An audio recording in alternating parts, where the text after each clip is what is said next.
Hello there, and welcome to the 2025 Game of the Year tier list. My version of the tier list, of course. I'm ranking all of the games that I played that came out in 2025 on a tier list. I've done this for the past few years, but last year I specifically made this whole big video to go along with it, and I really enjoy doing that, so I'm doing it again. Not only that, I'm adding another layer to it. I'm actually going to make a separate tier list for the games that I played last year that didn't come out last year. So I'm going to show that first, and we're going to go over it quickly, and then I'm going to get to the main event. I didn't want to entirely ignore them. I wanted to include everything and really encapsulate what happened last year in my world of video games. And, of course, I want to talk about a few games that I didn't get to that did come out last year. So let's do that first. Before I even do that, I do want to say that I have currently, over today and yesterday, spent over 4 hours doing more than like 60 takes of practice runs, testing a new wireless mic that I got, and I have finally given up. So I'm sitting down using my normal microphone and not doing the whole, I want to be standing up and like have my whole body be potentially in the shot and like move around the screen. But yeah, I've tried so many things and couldn't get it to work. So we're just not gonna do that. Maybe I will still try to do that for something else or get a new one or something. I don't know. Maybe there is a way to make it work. But as of right now, I have given up on that. Anyways, I just wanted to document that just so that I can remember if I ever come back to this video, what I went through right before I actually made this video. It was a life-changing event. Anyways, the games I did not play that I was curious about that came out last year. Let's pop them up on the screen, briefly go over them. Shape of Dreams I actually bought, didn't get to. All of these are a timing thing, by the way. It's just like I didn't have enough time. I wanted to get the video out now. In my opinion, Game of the Year stuff should happen in February, so I wanted to do it right now. Last year, I didn't get it out till April, and that felt a little bit late. I think it's ridiculous to do stuff in December. January is like, maybe, but February to me is the perfect time. Rogue Prince of Persia, I also have through PS Plus, just didn't get to it, but I think it looks pretty cool. The Outer Worlds 2, I was very excited for, just didn't end up playing it. Rhythm Doctor looks like a really neat rhythm game. Chronos: The New Dawn, seems like people are kind of mixed on it, but I've seen a lot of people say that it's actually really good and they like it, so that had me curious. And then there's a few where I think I actually wouldn't like them, but I was still curious to try them. Metroid Prime 4 and Ghost of Yote being two where I've played previous games in the series and haven't really jived with them, but I was still curious to see like maybe this one would get me more into it. I doubt it, but I wanted to try, didn't happen. And then the big one, Kingdom Come Deliverance 2, unfortunately, it's super long, first of all, so that's a barrier. People seem to be insanely crazy for this game, and I don't understand it from the outside, because to me, the way people describe why they like this game puts me off, but that also makes me want to play it to see like if I'm right or like what's going on there, but I just haven't gotten around to it, and I don't think it's going to happen at this point. So you're not going to see any of these games on the list, so don't anticipate where they're going to be placed. Now, let me get to the next part, where I quickly go through the games that did not come out last year, but I did play last year. And we're gonna run through those, we're gonna speed run that tier list, and then it can kind of be compared to the actual Game of the Year tier list at the end of the video, and you'll see kind of where things would be placed versus each other. That's the plan. So let's get into it. Without further ado, let's speed run the games that I played last year that didn't come out last year tier list. I'm really basically just going to be saying their names, and I'm not really going to dwell on them. If you want to know my thoughts on why these games are where they are, please refer to my backlogged, which is linked in the description of all my YouTube videos, or I can post it in the Twitch chat for you. It's just backlogged.com/u/DoubleGunz. Starting off with F tier, we have Shower with Your Dad Simulator and Sonic Frontiers. There's not much to say here. They're both basically the same game. They both should be in F tier. I figured these two belong together in F tier because one is about the act of doing something that is a little strange. The other one is a game where the people that like it enjoy participating in that act. That was a joke. I really don't like Sonic. I know it's not red. I didn't get a red one, okay? But it's on to E tier. We got Chibi Robo, Donkey Kong Jungle Beat, The Sims 4, and Super Mario Kart. Games that I feel are heavily flawed and or not necessarily fun. Even if they can be fun for a little bit, like The Sims, I really have no interest in going back to that one. It was only fun to play it incorrectly for a couple hours, but after that, The other three I just don't think play very well anymore. They're old and archaic.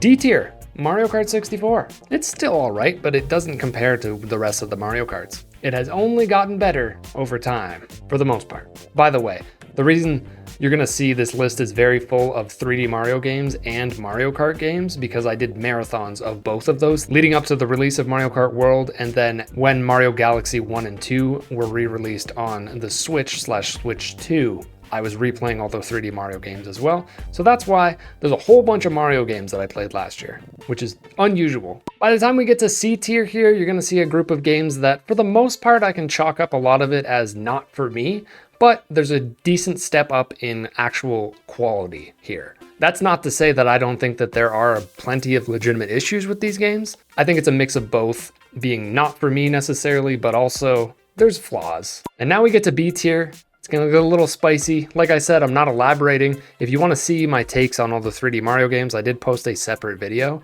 of a tier list of them after replaying all of them. I actually found that Super Mario Odyssey was my least favorite, which I was very surprised by, but I still think it is a good game. These are all great games. I just have a decent amount of issues with them. There's a lot of really good games that I played last year, even more so for games that are on the new version of the tier list.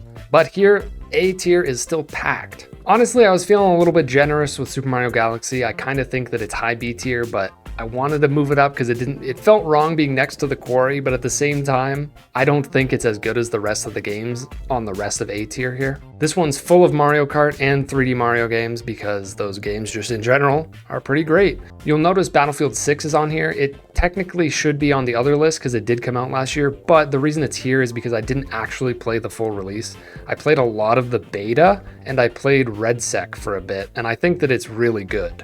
I just didn't want to pull the trigger on buying it because I knew I wasn't going to I didn't have a lot of time to spend on it. I didn't want to get super into it, and I knew that if I bought it, I would. That ended up happening with Arc Raiders instead, which I am glad that I chose that. But I just wanted to shout out Battlefield 6, very good, at least from what I played. And from what I've heard from others, the full release is also great. And then we got S tier, which of the games that I played that didn't come out last year, the only two that I think are truly S tier video games are Mario Kart Wii and Mario Kart 8 Deluxe, of which I did not put them directly beside each other. I tried to place them vaguely where I would put them versus where I put the games in my 2025 tier list. You'll see when I overlay them later that I tried to put them in specific spots. Doesn't really make sense right now, but maybe it will later. Mario Kart 8 Deluxe is one of the greatest games of all time, so it deserves to be up there by itself. I forgot to switch to my orange headband there, but you know what? I'm not doing it again. You were stuck with the blue one. Did you notice? That was, you know what? We're gonna call it an Easter egg. If you noticed that one before I pointed it out. Good job.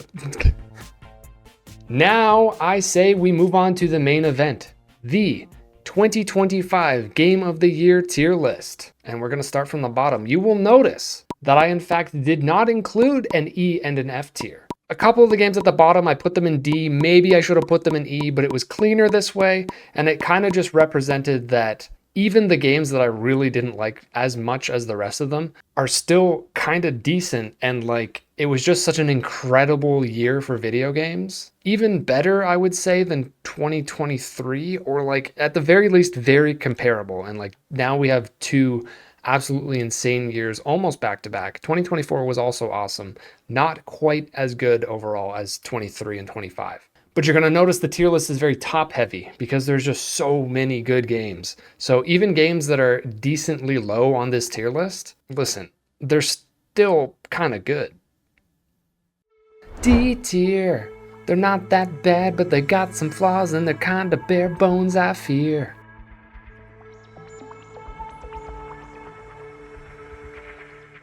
Let's start off the bottom of the list with Ninja Gaiden 2 Black. The main reason I checked this out is because it was on Game Pass, and I don't know, it was just fine. You're gonna see 3 Ninja Gaiden games on the list, because 3 games came out this year that are Ninja Gaiden, which is pretty crazy. This one's definitely the weakest of the 3 in my opinion, and I know that it is based on an old game. I don't know if this is considered a remaster, a remake, or what. Who knows what any of that means at this point? But this just didn't do it for me. It felt old, and that's what really gets to me a lot of the time. I didn't like it. I do like character action games, but this just wasn't it. Second from the bottom, we have Hell Is Us, which I actually kind of liked when I started it. And then over time, just kind of realized that they were trying really hard to be as obscure as possible. And it just kind of grated on me over time. Eventually, like 5-6 hours in, something like that, I just gave up. I was running into way too many things where it was like giving me a barrier and then being like, well, you can't do this right now. Hopefully you remember, maybe come back in a few hours or longer, apparently, because there's so many things that I ran into that I never had the opportunity to get to. And it seemed like it would be something that would be important to revisit somewhat soon after finding it. And there was just so many things that started stacking up that I was just getting overwhelmed by the amount of things I couldn't do and didn't understand, which is a bummer because I actually kind of liked the narrative and like the overall story of the world itself and why it was the way it was. It was kind of cool. I was into it. The combat, honestly, was just unremarkable. It was trying to be a little bit Souls-like, but obviously didn't commit very hard to that. It's a cool combination of a bunch of different kinds of games that I like, including like a Fallout aesthetic mixed with, like I said, Dark Souls and the mystery and the lack of hand-holding that I tend to like. It just comes together in a pretty weak way. So, wasn't a fan. Next, we have Throne of Bone, which I actually knew nothing about. I believe Kinoth gifted it to me earlier in last year, and I was like, oh, this is kind of neat. I'll try it out, which thank you for that. I actually spent a decent amount of time with it, probably like 20 hours or so, and I did kind of enjoy it. I just don't, it's not really my style of game. I like roguelike card games and like deck builders, but this, similar to another game that I'm going to mention pretty soon, is too automated for me. I don't like how you set things up and then watch them play out. I'm never really a fan of that in games. And when it's in a card game, it just really doesn't do it for me for the most part. I like it when it's a little bit more active or like back and forth. But I did have a decent time here, and if you like games like this, you might actually like this one quite a bit. Speaking of Ninja Gaiden, how about Ninja Gaiden 4? This one feels bad putting it this low, but like I got bored of it pretty quickly. Again, I played this one for probably 5 or 6 hours, and then I was just done. Obviously, it plays pretty well. It's like a new, highly kinetic, very playable, very in-your-face, over-the-top action, and like there's a lot of stuff that's in there that I like. I appreciate the level of violence and just how stylish everything is. Obviously, Platinum knows what they're doing in that regard. But the thing is, the structure of the game is just so linear. And I like linear games, but the way that it's here, it just feels very repetitive. It's very much so like fight something, then walk down a hallway, and then fight something, and then walk down another hallway. And then the problem is that a lot of the in-between stuff is just so bare bones and boring in terms of traversal, and like it's very automated feeling, and you'll do like a movement technique and it feels very stiff and on rails, and that got draining pretty quickly. I just didn't want to keep playing it at some point, and that's unfortunate, so I just dropped it. As always, I will continue to try to mention if I did finish a game or not. Like last year, games that are on the lower end of the tier list are more likely that I didn't finish them, and that's why they are where they are. As we get to the top, obviously, that's going to change a lot. Next on the list, we have Are We There Yet?, which technically I didn't finish, although I think I'm pretty close. I've played this with none other than Der Internetzer and Endless, and they're fantastic. And I've had a great time playing it. But the thing is, and why this is so low, and again, I want to reiterate, I don't think I played an actual bad video game that came out last year. Like, this list is starting from a place of like good games. Just to be clear, just because these are at the bottom doesn't mean that I think that they're bad. However, I do think that this game is like very, again, bare bones, and it's entirely dependent on who you're playing with. I think that I have had a good time playing this game, but that's because of the people I'm playing with and very little to do with the game itself. So I like to try to give credit where credit is due. Like, part of the fun of this is the mechanics of how the winch work and how you can like pull the trailer around in these very strange ways. And it is very funny. And it's funny because like it kind of works and then sometimes doesn't work the way you want it to. Go in fifth and now just book it. Ooh. Oh. Hopefully that's enough speed! I can't see! I flew through the mountain. Oh my god, where am I? What? Where am You got I? yeeted forward like insane. You just You shot me through the map. I am flying into outer space. What? Yeah, that was crazy. I am gone. You were Just just, ran away. yeah. Oh man, that was insane. In my opinion, this game, it does kind of fit in the category of so bad that it's good. And that doesn't translate to me genuinely thinking that it's good. Whereas some other games that are like this, as you're going to see a couple other games that are kind of in the same genre, if it's even a genre, are going to be a little bit higher on the list. Because I think that they are better games, although it's very similar in terms of like the execution and like how you actually feel when you're playing it and how reliant they are on who you're playing with versus the game itself actually being a well-made game, which I don't think this is like at all. So this basically gets dragged down by what I kind of place as an objective quality versus how much I enjoyed it while I was playing it, which brings it up a little bit. Speaking of objective quality, there is definitely a lack of that in Pokemon Legends ZA. Now here's the thing, if you watched me stream this at all, you probably noticed or remembered, at least in the first like 15 or so hours of me playing this, I said things like, man, this is probably the most I've enjoyed Pokemon since like 2010, 2011 or so, like Heart Gold, Soul Silver, Black and White time. And I do think that that is still kind of the case. I was having a good time. It definitely gets worse as you play it. It becomes more obvious how repetitive it is and how little like new ideas there are and how it keeps relying on the same thing and how heavily reliant it is on the fact that it's Pokemon. And if it wasn't Pokemon, there would be very little here that would be interesting, which unfortunately is just kind of what Pokemon has been coasting on for over a decade now. Man, there's so many things to criticize with Pokemon. Not just this game, but I mean, like all of the games for the last over a decade at this point. It's so easy to look at other games, and it's not just a visual thing. It really isn't. It's just like the systems, the process of how the game unfolds, the production values, the lack of voice acting, lack of expression, the weak animations, which has kind of gotten better here. And of course, yes, like the assets and literally like what it looks like. Everything is just pretty rough. And it's so easy to look at other vaguely similar games and just be like, how? Why does this game have such a tiny budget? This game should have a massive budget. And I don't really think that it's Game Freak's fault. It wouldn't make sense that it would be Nintendo's fault either, in my opinion. So I'm assuming it's just the Pokemon Company themselves don't feel the need to allot the proper budget to any of their games. And it's very frustrating. I did say before this game came out that this was going to be the first mainline or mainline-ish Pokemon game that I wasn't going to buy.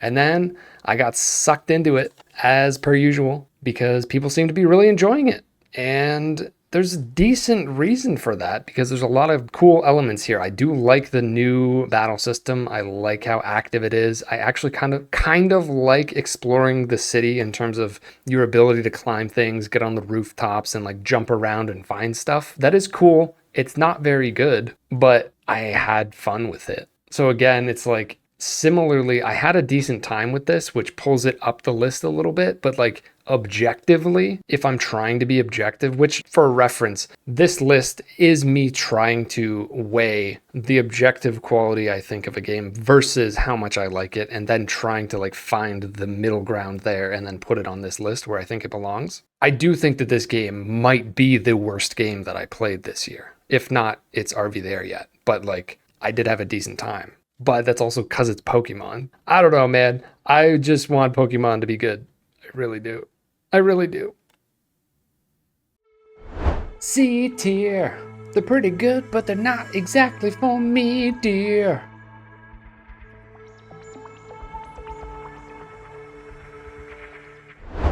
Starting things off at the bottom of C tier. Avowed. I did not finish this game. Again, probably spent less than 10 hours for sure in it. And I was having a pretty good time. And then so many other games came out and I just kind of forgot about it. It's weird because the game plays really well. And like I usually say, that's the thing I care about the most. But that just didn't pull me along enough. I guess I just got bored of the world. And it's not even the world itself physically, because that was probably the highlight of the game, is how fun it is to explore. There's just something about this like the soul of the game or something. I don't know what it is. It just didn't do it for me. I do like a game where there's like a combination of swords and then guns and magic, and it's like a weird juxtaposition deal going on. But yeah, the characters and the writing and like the world building and all that stuff was just so bland feeling, I guess. It just didn't hook me in that way. So it kind of is an example that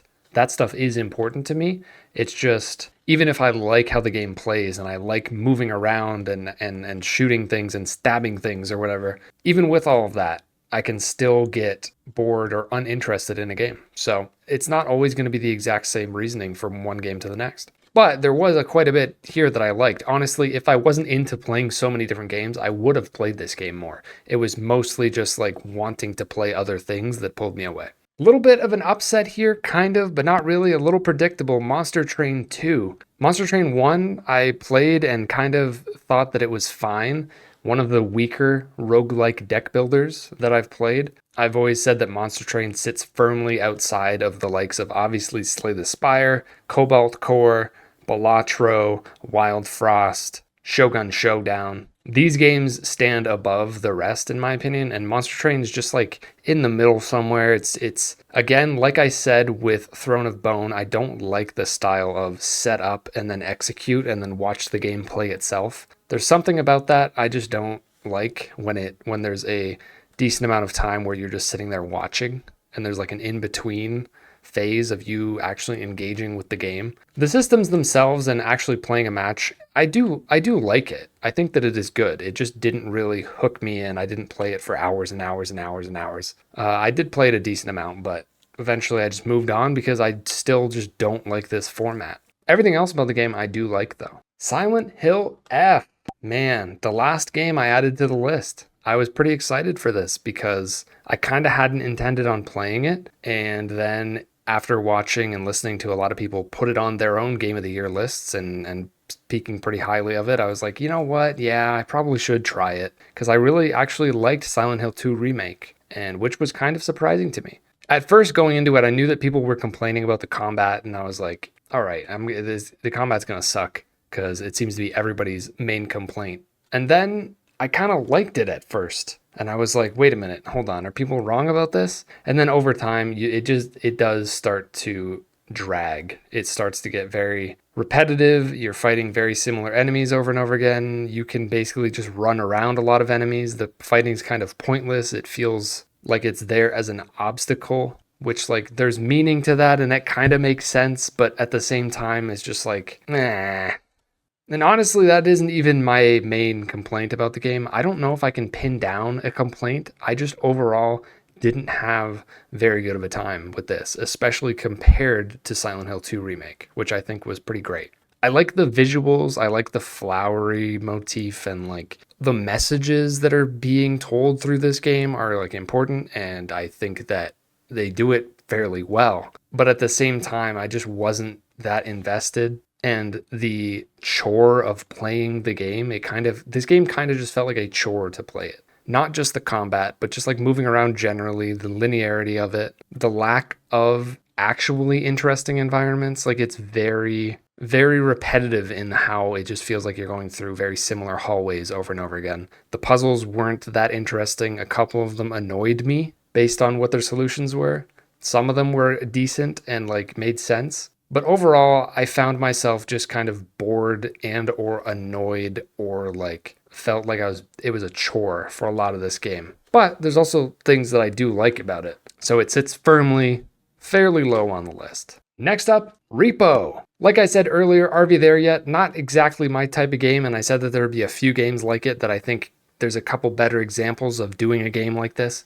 Repo feels like a more complete and functioning game. It's more funny, it's more silly, it's more leaning into the silly aspect, I think, which makes it just more fun to play with people. But again, game is highly reliant on whoever you're playing with. It's really not about the game itself. And I think the game is just kind of okay, and it is definitely elevated by the like communal aspect of it. That's basically the entire point. And I think it's good fun for sure. Like amount of pure fun and silliness that has been had playing a game, this would be higher up, but then the actual game itself drags this down somewhat substantially for me because it's just whatever. And then we have Lego Party, which I've only played a couple times. Had a pretty good time. I think it's better than Mario Party in a couple ways. Mainly, the actual mini games themselves are actually pretty well done and take a little bit more skill generally than it seems like a lot of Mario Party mini games do. So that's cool. And I like how the turn order is determined by your minigame placement. It puts a little bit less of a reliance on RNG, which is cool. I think that Mario Party could learn from this, but I don't think that they want to.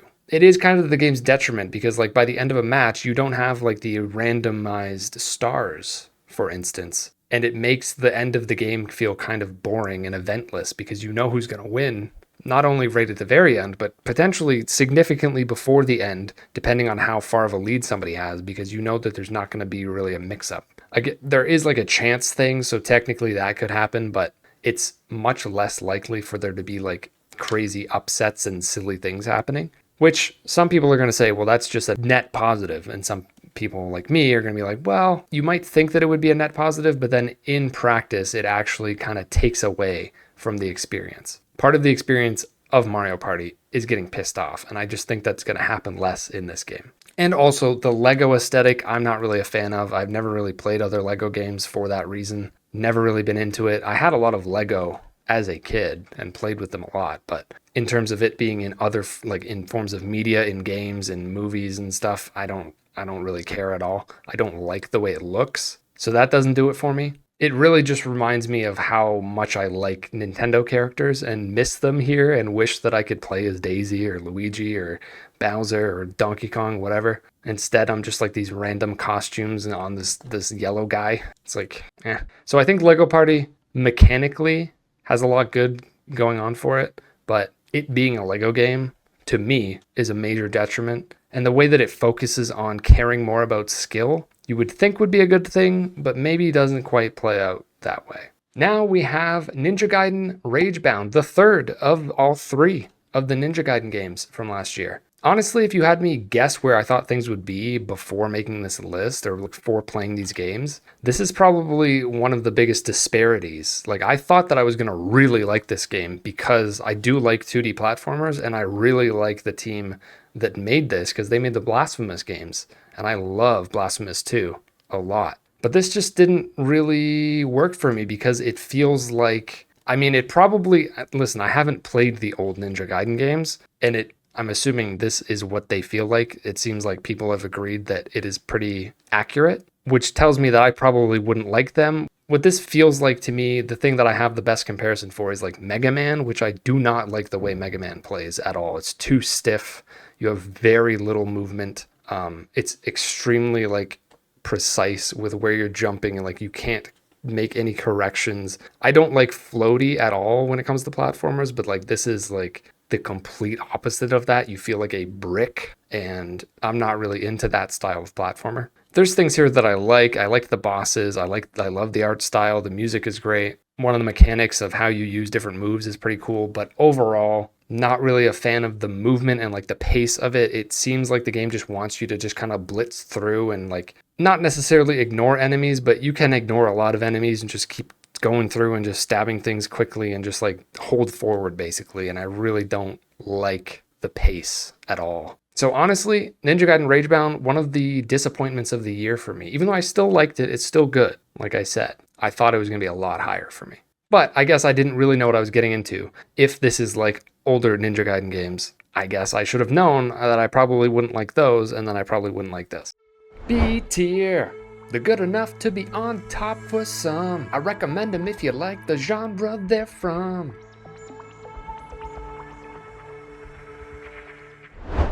Rounding out the bottom of this list, I kicked it up just above C tier. I was going to put it in C tier, but I was like, I don't know. It was kind of hovering in the middle. Sonic Racing Cross Worlds. Listen, I know that I just recently, very recently said that I don't like Sonic. Did I say I hate Sonic or I don't like Sonic? I don't remember. I'm not going to commit to either one of those. Regardless, I must say, the racing sub-series of Sonic games have actually been a favorite of mine, or they used to be at least.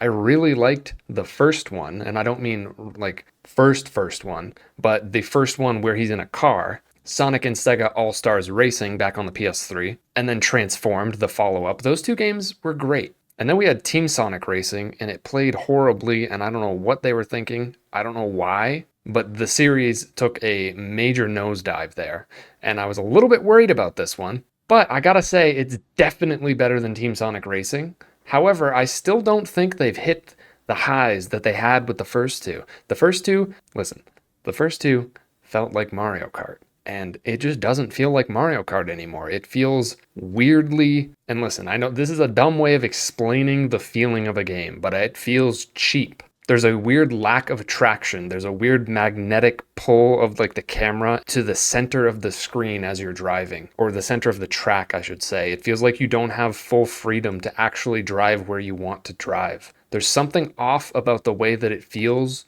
to control the vehicles in this game, and it bothers me because a lot of the rest of the game is actually pretty great. I think the track designs are great. I like that you can switch to a new track in the middle of the race. Like lap 2 is always on some other track, and it's cool to switch between those. That's something Mario Kart could learn from. I also like that there's like a gear system and you can customize the perks basically of your vehicles. Very cool. Although that does kind of lead into a negative where it's like, there's obviously best gear, and I'm sure that everything just evolves into everyone using the same thing because that's how all these games go. From my perspective, it seemed like there was another negative where it's like, if you run into other vehicles for some reason, you lose rings, and it like slightly punishes your speed. But there's a gear item that makes the opposite things happen. Actually, there's a couple of them. So I put one on that made me gain rings by running into people and gain speed by running into people, which completely changes the entire game.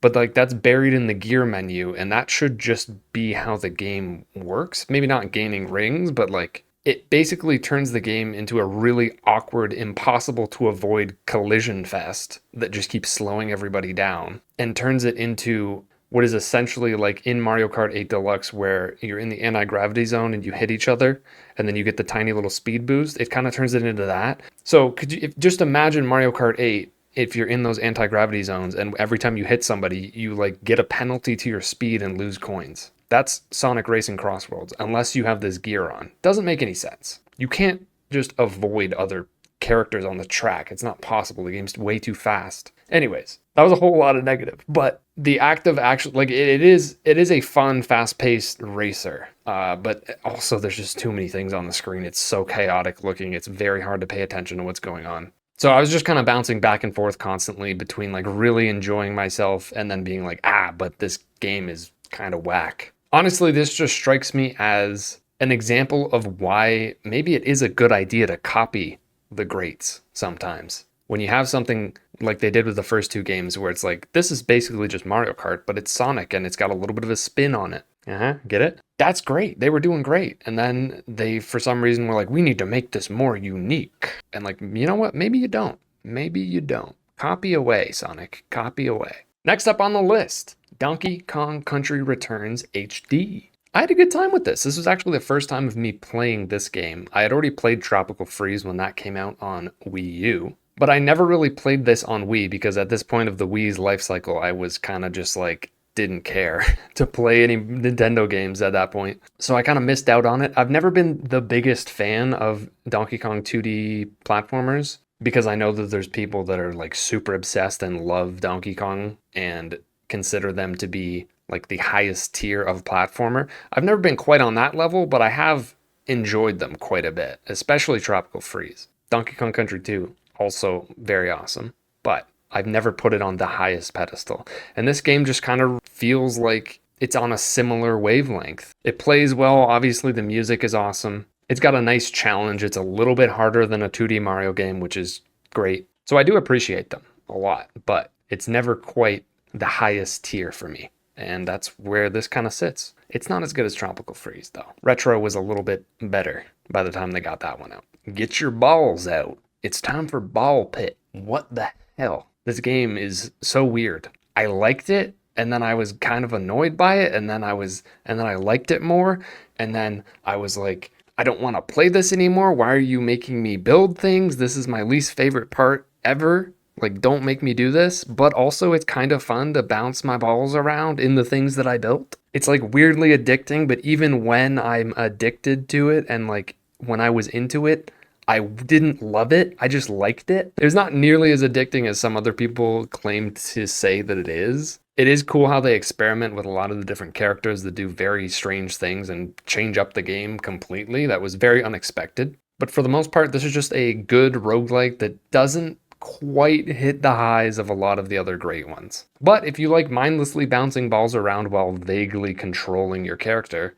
you could check this one out. It's pretty easy to lose a dozen or 2 hours to it, but past that, I don't see why you would want to keep playing it, even though the game wants you to. It just seems like a little bit much to ask much more of the player, because at some point, it loses its luster. For some reason, I keep forgetting to say if I have or haven't beaten a game. I did beat Ball Pit. I did beat Donkey Kong. I played through all the single player stuff of Sonic, so I beat that and then played it online for a bit. I beat Ninja Gaiden Ragebound. And then Silent Hill F I beat once, but I know that doesn't count. I kind of forgot to mention that that's one of the reasons that it's also as low as it is that I really don't like when games require for you to play it again, even if it significantly changes the game and like it makes it a lot quicker to get through. Still, major red flag for me. I do not like New Game Plus stuff at all. I'm a one and done kind of person unless I'm like extremely into a game, which is very rare that I want to like play a game again, especially immediately. That's like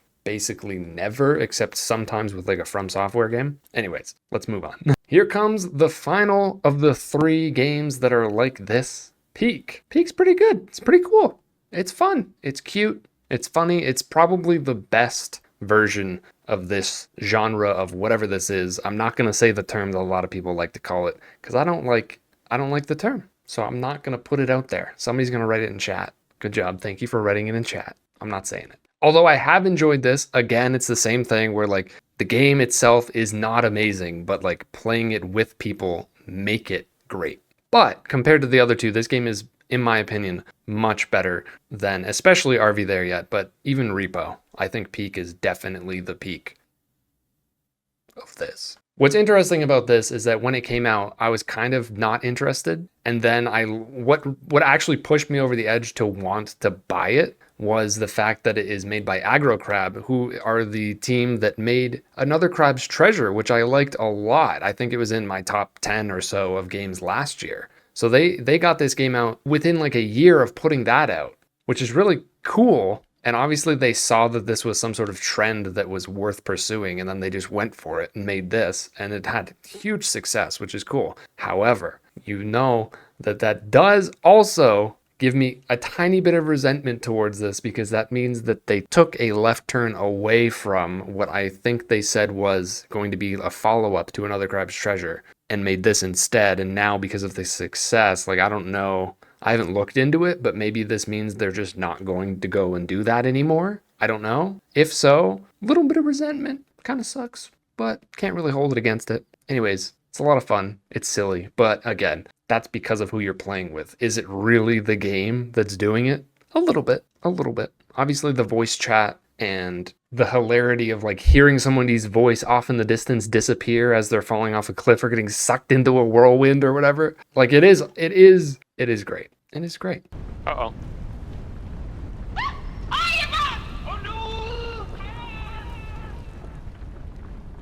Oh boy, we have a From Software game in the middle of the tier list, in the middle of B tier. What's happening here, folks? Listen, when they revealed this game, I was like, I don't know, man. This is not what I want from Software, obviously, but willing to give it a try. They don't really ever do any wrong. And you know what? I don't think this game is a wrong. It's good. I had a good time with it. But it did get a little repetitive, and I didn't even feel compelled to like complete it. I think about 2/3 of the way through doing all the stuff that you can do, I just didn't feel like playing anymore, because it felt like it was kind of the same thing over and over again. I didn't love how everything was just about big boss fights. That's not why I like From Software games. And it kind of bothers me that it feels like that's why a lot of people do like From Software games nowadays. Like it's become less about the journey and the exploration and the feeling of helplessness and the fear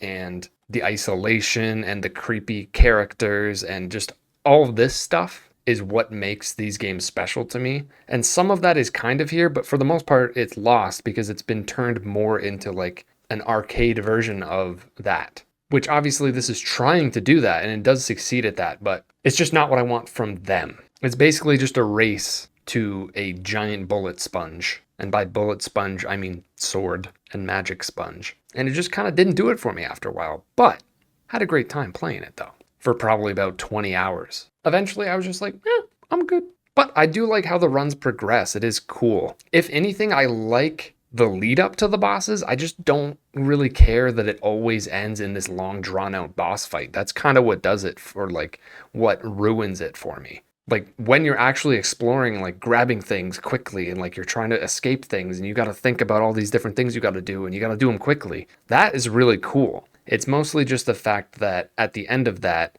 then the boss fight is like the length of all the stuff you just did. And then you have to spend another 5 minutes fighting this boss. It just got a little boring after a while. And we have another one that's a little lower than I thought it would be, Monster Hunter Wilds. This was pretty high up on my list in terms of what I was anticipating and most likely going to love, or so I thought, at the beginning of the year. And I did like it quite a bit. I think this game is great. But for whatever reason, I kind of didn't enjoy it as much as World, and I don't know if that's just because I've gotten tired of the formula, because I think that it is better than World in some ways, and definitely better than Rise. It is some sort of weird combination of those two, which makes sense. That's kind of what I expected. But at the same time, I just wasn't that excited by it. So it's almost like maybe Monster Hunter has kind of run its course. I'm not sure. I loved a lot of the new monsters. There's some really cool designs in here, like the spider. That thing was cool. There's like a weird octopus thing, I think. There's some creepy stuff in here,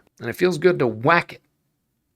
Well, I don't know why I just said that. That just totally threw me off. And I liked some of the redesigns of old monsters with like the crazy purple shit that goes on around them and makes them look all dark and edgy. That was cool. The thing is, with Monster Hunter, for me, I don't like to play them past beating them, which to a lot of people in the Monster Hunter fan base, that's like where the game starts for them. To me, that is definitely where the game ends. I don't want to grind fighting the same thing over and over again, trying to get specific parts to make specific things for dozens of hours or hundreds of hours on end. That's completely uninteresting to me. I like fighting monsters for the first time, maybe fighting them a couple more times to try to get some parts because I like a piece of armor or weapon that is made out of their parts. That's cool. But like after fighting something maybe 3-4 times, I don't ever want to do it again. And with that, like I had a great time doing that here. So I'm not disappointed by lack of end game content. That has nothing to do with my enjoyment.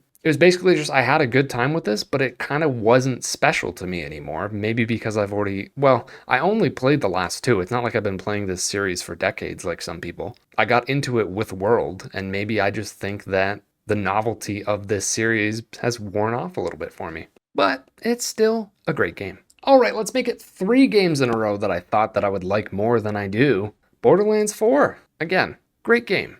Had a lot of fun playing it. Borderlands used to be like a top tier series to me. With Borderlands 1 and 2, I used to say that it was in like my top 10 series of all time at that point. It's definitely fallen off since then. However, I will say that Borderlands 4 is my 3rd favorite Borderlands. Like it fits underneath those two for sure. Definitely better than all the other ones that I've played. However, the fact that this game is open world is such a detriment. I don't understand why they did that. It just turns it into an exclamation point fest and just a cluttered map. I wish that they didn't do it. The thing is, I use Borderlands a lot of the time as a reference point for good world design, like structurally. Specifically, when I'm talking about or complaining about open world games, I reference Borderlands specifically to be like, this is how you make a world feel large and have a lot of different areas in it without making it bloated and forcing it all to be connected. You have these hub areas and you go to them separately and they're each their own little area, but they feel big and expansive within themselves. That's what I've always loved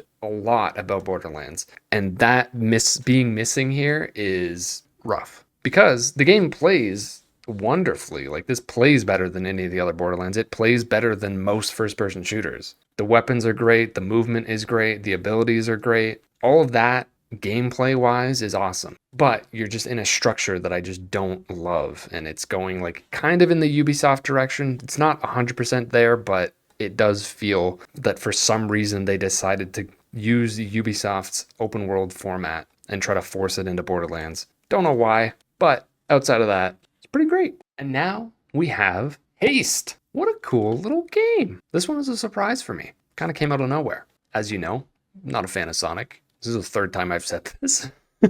But there's a nugget there in Sonic games that like I wish that I could like. And this game basically is that game. And it's pretty great. It's really fun just running around. You have a constant feeling of speed. However, it's smooth and you can actually see what's ahead of you and actively make choices and decisions, not like at the last second, to determine where you want to be going and what you're doing. And that's kind of the key to why I like this and why I don't like Sonic, is because you can actually see in front of you, you can make decisions. It still feels like you're gliding or running with like extreme speed, but you don't miss out on the feeling of direction as well, and like your ability to make decisions. It's also got roguelite elements, but that part honestly kind of feels like it shouldn't be here. It doesn't fit this game very well. I think it would be a little bit better if it was more linear or had a more linear upgrade path or something. I don't know. You'd have to change a lot of it. It is very Slay the Spire-like in terms of its menu progression and like how you're choosing to go from one level to the next, which is pretty cool. I just don't think that the relics or whatever they were called in this game, the things that you get to give yourself perks and bonuses and stuff, they kind of feel all over the place and unbalanced. But the act of actually playing the game feels so great that I had a really good time with this. All right, we've done a lot of games that are lower than I thought they were going to be. Let's do one that is definitely much, much higher than I thought it was going to be. Baby steps. Listen, this game is actually good for some reason. I had a feeling. So when this game was revealed, I believe at a PlayStation State of Play, I was like, immediately, I was like, oh God, not another one of these. Why are they showing it at a State of Play? Like, this is insane. Like, these games are ass. Get them off my screen. But because it was there, I was like, okay, there has to be a reason that they would actually showcase this and like put a spotlight on it. And it kind of looks like it might actually be funny or play kind of well and not just be frustrating nonsense like a lot of the other games like this are, like QWOP and like getting over it and only up. Like these games that I've avoided with a 1,000,000-foot pole, although I did play only up a little bit, one of the worst experiences of my life. However, I did give this a chance because I thought that there was something to it, and there is. It's so weird. Like at first, it does seem like you might be making a mistake and you are playing one of those games that's ass and just sucks on purpose and it's just there to annoy you. And then slowly over time, you realize that the controls work well, that you are actively actually getting better at it in a normal video game way. And it's just very satisfying to learn this game. And it doesn't take that long. I never felt like the game was just actively trying to piss me off for no reason and it was like the game's fault. It always felt like it was my fault and like I was missing something until I really started catching my stride and understanding how to do things. Then it really didn't take that long to figure it out, and it was so satisfying for like 80% of this game. So I'm really glad I went through with it because it's awesome and you definitely should play it. It'll teach you resilience of the mind. Honestly, it is similar to like learning Dark Souls or something. It's very daunting at first. It seems impossible. It seems dumb. It seems like there's something maybe wrong with the game, but then quickly you're like hooked into it and you're like, oh, it's me. I'm dumb. And then you become not dumb. Trust me, it's good. But it is still whack. The humor, it is funny, but like some of it was funny. And then some of it, a lot of it was just like, okay, you're still trying to be funny here, but it's just like, what are we doing? Nah. Crap. You ever seen one this big? Oh, Jim, It's 250 stories. you like these stairs, huh? Well, I don't just like them, I made them. Oh, proud of your work. This is my masterpiece. They look okay. It's not about looks, it's about function. Yeah. Just look behind. Yeah, there's a nice cliff path back there. I might take that. That looks better. You can't. It's too hard for you. It's not that hard. They call it the man breaker. The man breaker. Yeah, because many men have been broken trying to get up that thing. Trying for years, practicing. Listen, you know. I'm going up the man breaker. I'm gonna scamper up that man breaker without falling once. You're just going to be bashing your Whoa, head where does against all this this thing for the confidence next come from? 5 years. It's not gonna take me 5 years. It's I'm not gonna get going up to take that. you 5 years because you're going to break down and take the fucking stairs. Give me until 5 p.m. Mate, by hook or by crook, you're taking these stairs. I swear I will never take these stairs. Look, if that's how you feel, Nate, I forbid you to take these stairs. You can't forbid me. I forbid you to take them. You can't forbid. You swore. I'll take them if I want. I won't. I can though. No, you can't. I can. You can't. If I wanted to, I could. Look, I'm heading up there now. But if I see you scampering up these stairs after you've sworn that you won't, Yeah. you have to call me Lord. What? What? Because I am Lord of these stairs. You, fine. Whatever. I don't care. Well, I'll see you at the top. All right. Look at me go.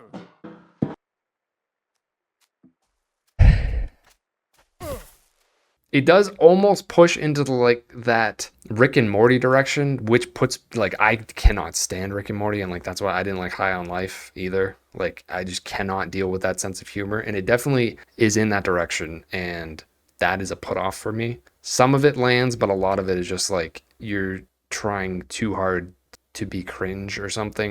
Like, it just doesn't work for me. And of course, I keep forgetting to mention when I have or haven't beaten a game. I think most of the rest of them I probably have beaten, but anyways, I did beat Baby Steps, I did beat Haste, I did beat Borderlands 4, I did beat Monster Hunter Wilds. I did not complete all of Night Rain because I didn't feel like it. And technically, I've never gotten to the top on Peak. I don't know what that even looks like. I haven't played it that much. I don't know. I may have played it for like 10 hours. So I would like to get back to it a little bit. Anyways, moving on. All right, I'm going to just throw something in here because there was a couple games that technically kind of came out this year, and I had them on this list originally, but honestly, one of the reasons I took them off was because there wasn't enough room in A tier for me to fit this other game. And like one of them I wanted to put in A tier, one of them I wanted to put in B tier, and it made it A tier too crowded. So I was like, okay, I gotta do something here. So I'm just going to remove these. They kind of don't make sense on the list. I do want to mention them. Technically, I put them on the other list, but I want to say where I would put them on this list just because. And I think that these games kind of do count as new games because of the way they've been updated for this new console and the way that the motion controls now work better in my opinion, and I'm not stuck playing them on a Wii with a sensor bar. They just work better, they look better, everything about them is better, and that is Mario Galaxy 1 is, I would put it here in B tier at the top of B tier. Upon revisit, I enjoyed this game more than I originally did, and I think that part of it is because this version is better, but also I just enjoyed it in the context of playing all of them. I still don't think that it's an incredible game by any means. I think that it's got to be one of the most overrated games because people put it at like the top of a lot of lists, various lists, and I think that that's kind of crazy. It's not quite as insanely easy as I remember it being. It is still definitely easy, but that didn't bother me as much on this playthrough. And it's also just, it's a charming, fun to play Mario 3D platformer. Like, it's kind of hard to go wrong there. I had some issues with it. I'm not going to get too into it, but this is where I would put it. And then to round out the top of B tier, a game that I didn't really know where to put, I kind of picked a random place. This is where it is. Does it really make sense? Maybe not. Should it probably be higher? Yeah, I think, but also it's kind of just hard to do to place this somewhere. It doesn't really make sense no matter what. And that is Jackbox Party Pack 11. Jackbox is awesome in general. This one has my new favorite game, which is Hearsay. Get a damn cell phone at age 6. Kids, you better not be looking at DGunz's browser history. Play Fortnite all freaking day, 6-7, ha!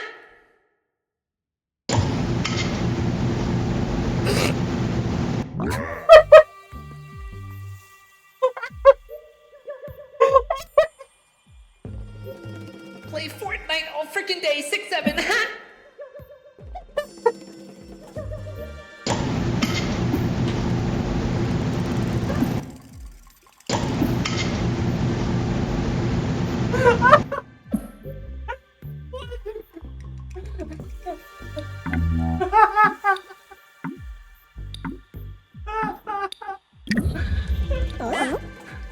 Oh man!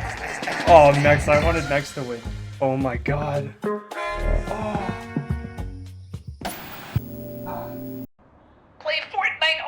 day, 6-7, ha! Play Fortnite all freaking day, 6-7, ha! Play Fortnite all freaking day, 6-7, Stop! Stop! I don't want to hear Play this. Fortnite.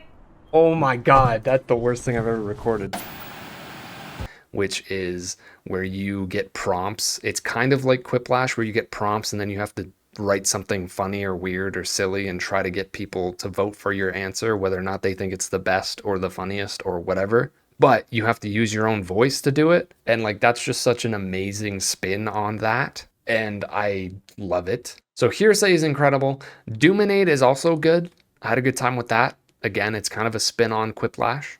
Haven't really played the other ones, so I don't know. I don't have a full in-depth analysis of this pack as a whole. But just between those two, and especially Hearsay, this is a fantastic game. And honestly, it's probably not B tier, but because I hadn't played all of it and you got to do some kind of weird average of them or something, I don't know. Didn't really make sense to put this anywhere. Top of B tier is where it's going to go. A tier. It's freaking packed in here. Why has it been such a good year? Starting off strong at the bottom of A tier, we have Doom, The Dark Ages. What a fun ass game. I had a great time. You know what I did? I set the game to 150% speed for the whole time, and I don't regret it. I love that you can do that. First of all, it's a pretty crazy technical achievement that you can just up the speed of a game on this highly technical of a level. It's kind of crazy, and it runs flawlessly. I love this game. I liked it more probably than the two other Doom games. It's my favorite of the three just based on the setting and like the style. Like I said, I like medieval stuff a lot. I think the parrying mechanic's really cool. This game is basically some sort of weird mix of a bullet hell and Doom, and I love that even when it's going at 150% speed, you're just kind of navigating through the things that are coming at you and choosing specific ones to parry and like move around. A little bit like Returnal in terms of like dodging just these crazy bright projectiles that are flying at you in third person, or in this case first person. It's Doom, and it's just great. I love it. They're not like my favorite games, clearly. I have a lot of games ahead of this one, but don't be fooled. It's just that there's such an insane amount of really good games this year that this one appears to be low, when it's really, this is not low. You want to see a beautiful art style? Look no further than Shinobi Art of Vengeance. Man, this game, the animation and the art is just so smooth. I love it. It plays like a dream. I was actually surprised that this won me over a lot more than Ninja Gaiden Ragebound. I thought it was going to be the opposite way around. I kind of like what it does with the Metroidvania genre in that it's only like tiptoeing into it. It's not fully committing to it. So it's much more approachable in terms of not really, you can't really get lost. It's much more linear, but then there are like branching paths and stuff that you can take after the fact. I think it doesn't quite play out that well because there's a lot of times where I went to go back because I'm like, oh, I earned something. I remember where I can kind of use this in an earlier level. And then I went back and tried to do it and it let me do it. But then I ran into another wall. So it was kind of pointless for me to even go back because I still needed another new ability to go forward. So that kind of didn't work very well for me. I didn't love the Metroidvania aspect of this. I honestly feel like it might have been stronger if it was more linear or more of a Metroidvania. I kind of don't think that this in between was the best decision, but I also at the same time appreciated it for what it was. So I'm a little bit torn there. I kind of feel equally about both of those opinions. Other than that though, man, the combat feels, it not only does it look awesome and like the animations add to that, but it just feels great to do these combos. Like everything strings together so seamlessly. There's so many different ways you can use your weapon and like equip things to change up your fighting style. And no matter what, it all just flows together effortlessly, and I love that. This game gives me the feeling of playing Guacamelee, which I always say is like my favorite Metroidvania still. Or even something like last year's Prince of Persia Lost Crown, which invoked Guacamelee as well in terms of the fighting style and just how smooth it is to fight things. I love it. I love when an action platformer like this has equally great platforming and fighting, and you kind of just constantly have to go back and forth between the two. It's a great feeling, and this game is one of the better ones. Next up, we have another game that I guess is technically lower than I might have thought that it would be, even though it's really good and is still very high. and that is Split Fiction. Now, take a step back, let's go to It Takes Two. I love It Takes Two. I think that it is fantastic. This game is a step down for me, which is very odd. That doesn't happen a lot for me. I almost always like whatever the newest version of the thing is, and I feel like games are constantly getting better and better and better. And this game is better in some ways, like gameplay wise, and especially with stuff at the ending. I'm not gonna say, but like some of the stuff that they do is very groundbreaking in terms of mechanics in a video game. It's very cool visually and what like how you're actually interacting with it. And throughout the game, they do that more than once where there's things that are like, oh wow, I didn't even realize that this would be a possibility. That stuff's great. But the problem with this game is I just don't care about what's going on at all. And I actually did like the characters in It Takes Two quite a bit, and I liked that story. I know a lot of people don't, which is fine. I love it. And especially Dr. Hakim, he's one of my favorite video game characters ever. I think he's hilarious. And I just feel like this game severely misses out on that playfulness and the comedy. One of the main reasons I like It Takes Two so much, it has a lot of the similar things in terms of like it plays very uniquely and they do a lot of fun, cool, unique ideas. Same thing with this, and this game actually might be better in that category. But I also love It Takes Two so much because of the characters and the way that that narrative unfolds. And specifically, I can't stress this enough, Dr. Hakim is hilarious. And the game is just funny, and I just don't think Split Fiction invokes much of that, unfortunately. So it falls off because of that, and that sucks because it's pretty great otherwise. I think Hazelight does comedy very well. There was even funny parts in like A Way Out, and there's funny parts in Split Fiction, but I really think that they should lean harder in that direction because they did with It Takes Two, in my opinion, and that's why that's their best game. This is here. Oh, I love your big stick. Now we have a game that's probably been mostly forgotten if you even knew what it was in the first place, because it came out very early in the year. And that is Rift of the Necrodancer, a sequel to the wonderful Crypt of the Necrodancer. And it has like nothing to do with that one, basically, at least gameplay wise. It plays completely differently. They pushed it into an entirely different genre, despite it still being a rhythm game, which is like the core of the series. It just plays totally differently, kind of looks a little bit like Guitar Hero or Rock Band in terms of there's notes that are flying at you on the screen. But it's just really unique, and it's a cool way of doing a Guitar Hero-like game that involves enemies and like different ways that you have to attack these enemies based on what they are. And by attack, I mean like play notes. It's a cool but very difficult game. If you like and are good at rhythm games, you definitely should try this. If not, probably don't even bother, because even as myself, I'm pretty good at rhythm games. I'm not like incredible. I'm not like doing everything on expert without missing, but I'm pretty good at them. And even on normal, definitely on hard, this game was quite difficult to play on hard. And some of the harder stuff on normal was a decent difficulty as well. So I did go back and forth a little bit. I was trying to mostly play on hard, but there was a couple of them that I was like, this is insane. And there's a harder level than that. So it gets pretty difficult. But the music obviously is incredible. And rhythm games are awesome. So I love when I get into one. In the zone.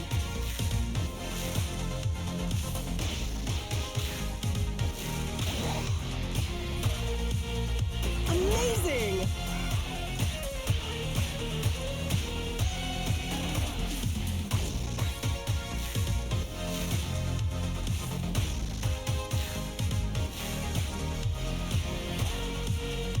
Splendid!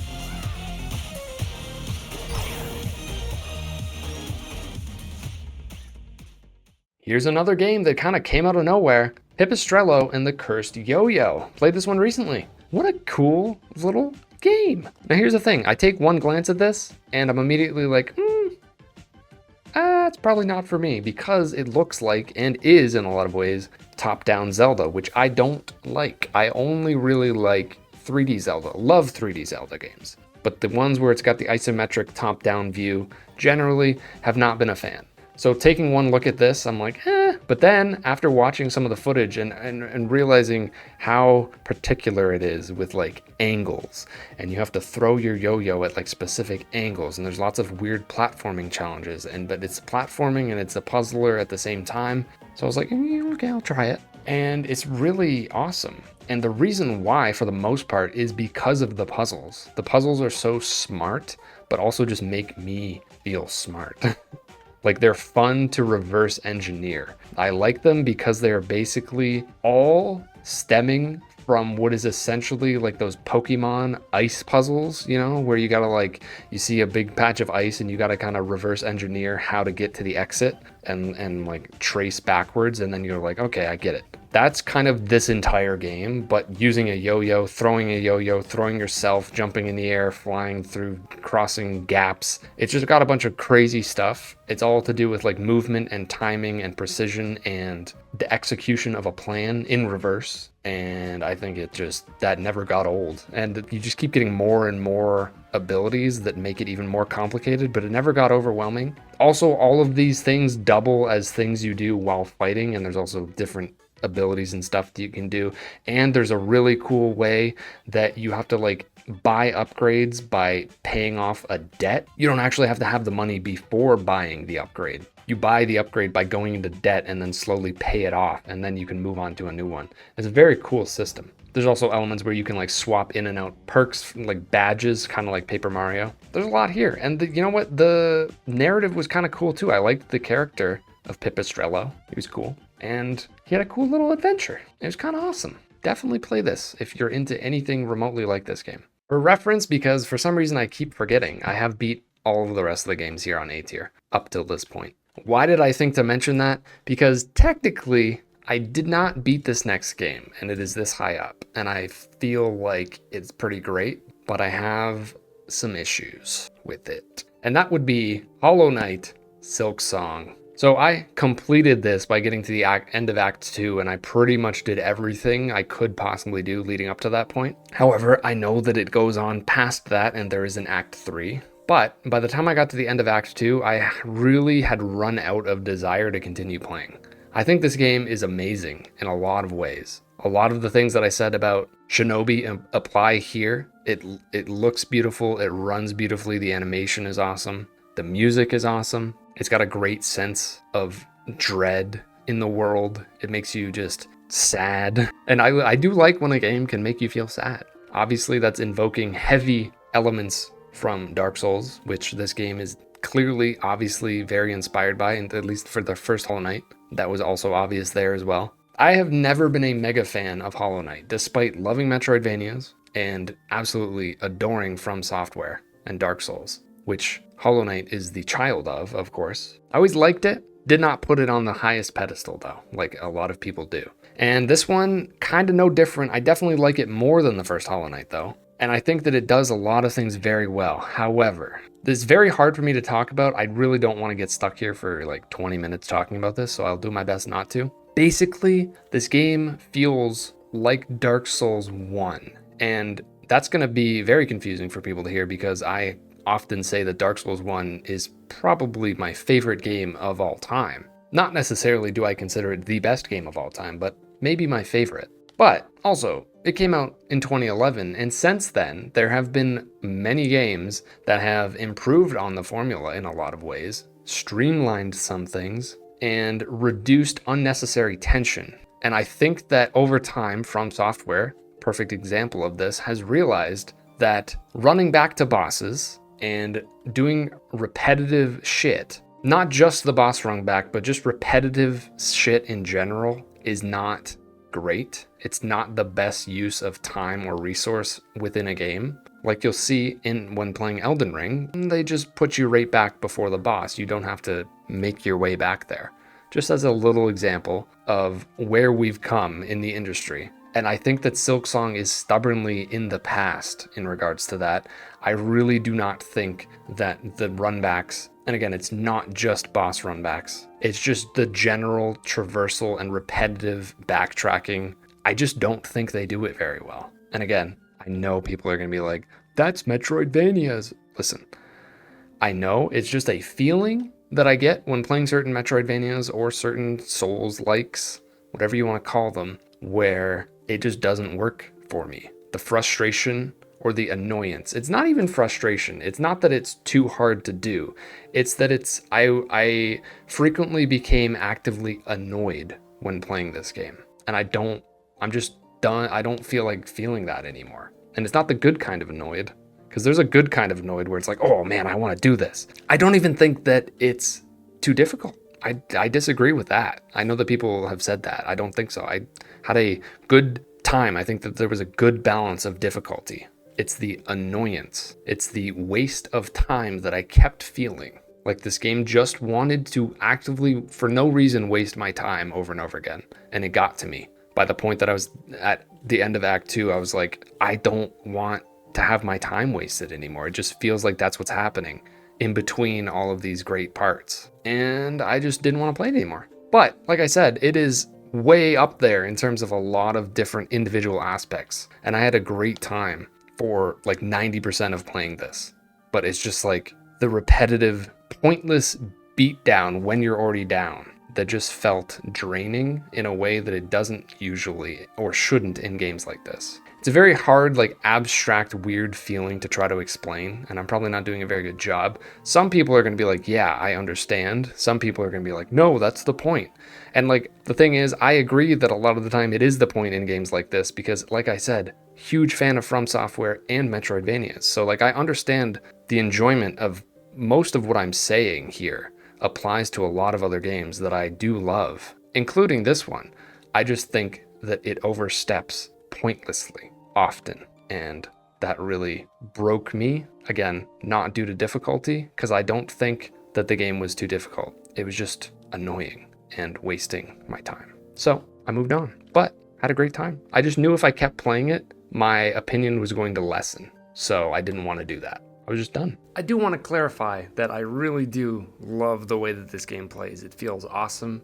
It is buttery smooth to control Hornet, to jump around, to dash, to fly through the air. And of course, swinging your weapon is also awesome, and I like that you can kind of customize that a little bit by choosing the different types. This game really does nail a lot of the things that I value the most in a video game in terms of how a game feels and how it plays, which is why it's so hard for me to talk about it, because it's the other stuff that brings it down for me. But you really would be hard pressed to find 2D games that play better than this. It does sit firmly at the top with some of the other greats. And I believe I said this earlier, I really like the atmosphere, and obviously the music has a big part in that. I will say another thing I forgot to mention that I don't like is the whole side quest aspect. That's part of the pacing issues that I have with this game that really bring it down. There are a ton of things that feel like filler that are just adding to the backtracking and making you go do fetch quests essentially, and I really got bogged down in that.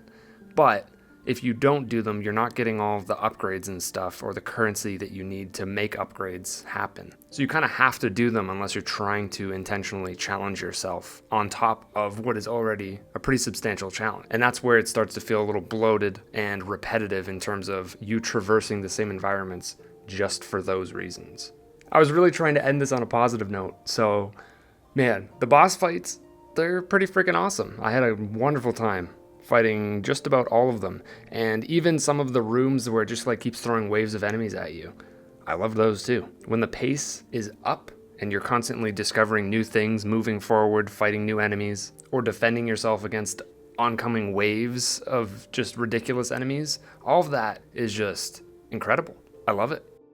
Wow. First try, baby. Baby. All right. Real quick, I did mention Super Mario Galaxy 2 earlier. This is roughly where I would put it. To me, Mario Galaxy 2 is pretty awesome. Definitely better than Mario Galaxy 1. Still not like this super high echelon of video game. I'm not going to put it in S tier, but I liked it quite a bit, and it remedies some of the issues with Mario Galaxy 1, and it has the added difficulty that I think just makes it more fun. Wonderful game. Let's get another surprise in here. Dispatch. Man, I wasn't going to play this, and then people were super high on it, and I was like, okay, I mean, I guess I could try one of these games again. And it's pretty great. I liked it a lot, actually. It's definitely one of the funniest games that I've ever played. One might be able to argue that it might be the funniest game that I've ever played. I think the writing is fantastic. The characters are awesome. Some of them I don't really care for very much. Specifically the one voiced by Charlie, Mr. Critical, and the one voiced by Alana Pierce. They just kind of feel phoned in, I guess. It just feels like it's them talking and it was awkward. I don't know if that's their fault or if it's the writing's fault in the case of those characters, or if it's my fault for knowing who they are and like that disconnect there. I don't think it's that though, because obviously I know actually most of the other voice actors that are in this and their characters are portrayed much better. Anyways, this game is hilarious. I thought that it was going to be over the top because I'd seen little tidbits of it before playing it. And I was like, oh man, they just like swear all the time and it's like constantly horny. Like this seems like it won't actually be funny. But then when playing it, like it totally was. I loved it from start to finish. The only thing is I don't love the actual dispatching. I think that it's pretty good, but I think that there's a lot that could be improved there. There was multiple times where I thought that I was doing the right thing and then it was like, actually, this was supposed to be something else. And then that just never really felt great to fail at those situations, not because of time management, but because interpreting what a specific word is supposed to mean, I did that wrong. It was just kind of awkward. So I think that could use some ironing out. Otherwise, don't have a lot to say that's negative here. Wonderful game. I don't generally play games like this that are more so like interactive shows, but when I do, like there's quite a few that I have played that I've liked quite a bit, like Detroit Become Human, the original Until Dawn, to a lesser extent The Quarry, Walking Dead Season 1, Wolf Among Us Season 1, Tales from the Borderlands. That was good. That was a good one. Outside of that, don't really care for this genre, but this has gotten me back into it for sure. And let's get another surprise in here. Sword of the Sea. Damn, this game. Speaking of smooth, when I said that Shinobi was smooth, let me tell you, this is even smoother. Let me tell you why it's surprising that this game is this high. Number one, I don't like Journey at all. Number two, I've never really played any like skateboarding games or anything like that, or snowboarding games. Never really been interested in any of that. Number three, I just realized that I only really had two reasons. But those are big reasons because this game is from some of the people that did make Journey. But, however, it is also part of the crew that made Abzu, which I did like Abzu.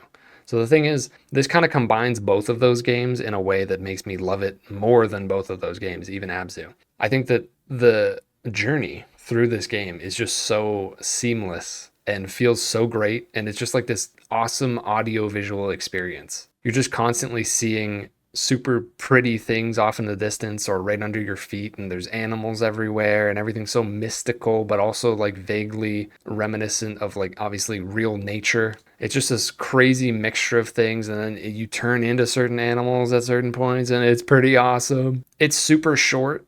It's only a few hours. I think when I played through it, it took me about between 5 or 6. If you play it more quickly, it's honestly only like a 2 to 3 hour game. I was taking my time trying to like find things everywhere as I went. I think that's the better way to play it. But man, this is just a great game. Shut everything off around you. Get some headphones on. Just lock in for an evening. Play through this. Have a smile on your face the whole time. And be like, you know what? This is freaking awesome. Honestly, like, I don't know, this would be impossible, but if I were to make a list of like best controlling games of all time, this is way up on that list. When I talk about constantly that I like game feel to be a certain way, I like when games have a great game feel. This game is a perfect example of what that means, to me at least. Like, this game just feels so good to play, on top of everything else being great as well. What if you took Hades and then stood it up? You'd vaguely get Absalom. I don't know why I just keep wanting to explain it like that, because that's kind of what it's like. Obviously, it's a different genre. It's a beat 'em up, which, again, a little bit of a surprise here. There's a lot of surprises this year. I'm not really into beat 'em ups, but man, I got really into this game. It takes elements of a roguelite like Slay the Spire in terms of how you like move from one area to the next on a path where there's some branching choices. So when you look at the map, it's a little Spire-like. But then it's a really well-controlling, fun to play beat 'em up. Side-scrolling, you're walking around the screen, you're doing little combos, you're throwing stuff, you're picking up items, you're getting little perks that you can assign yourself so that each run's a little bit different. It is kind of like Hades in that you're basically getting boons There's 4 characters to choose from. They're all pretty fun. I definitely have preferences, but don't really care for the frog. The other 3, though, I had quite a good time with, especially the lady with the white hair, Galandra. She's awesome. But yeah, this game honestly would probably be even higher. This might be S tier for me if I was super into beat 'em ups, which I'm not. It's not my favorite genre. This is definitely the most I've ever enjoyed a beat 'em up. So that's saying something. That all the other elements of this game elevate it so much for me that it makes me love a genre that I don't love. But yeah, man, please do yourself a favor. Play some Absalom. Also, it's co-op or single player, and the co-op works really well. Fantastic. Earlier in the list, I said Pokemon Legends ZA was the best Pokemon game that I played in like over a decade. But that's kind of not true because earlier in the year, we got Super Mario Mon. And you know, a lot of you are gonna be like, this shouldn't even be. What are you doing? What are you doing? This is not real. You can't put this on the list. And you know what? I kind of agree. But it's also so awesome that I feel compelled to put it on the list. This mod is so good. I believe it was a mod of Pokemon Emerald. Could be wrong. Not gonna look it up. I think I'm right. My God, the amount of passion and effort put into this is kind of crazy. ROM hack, not mod. You know what I mean?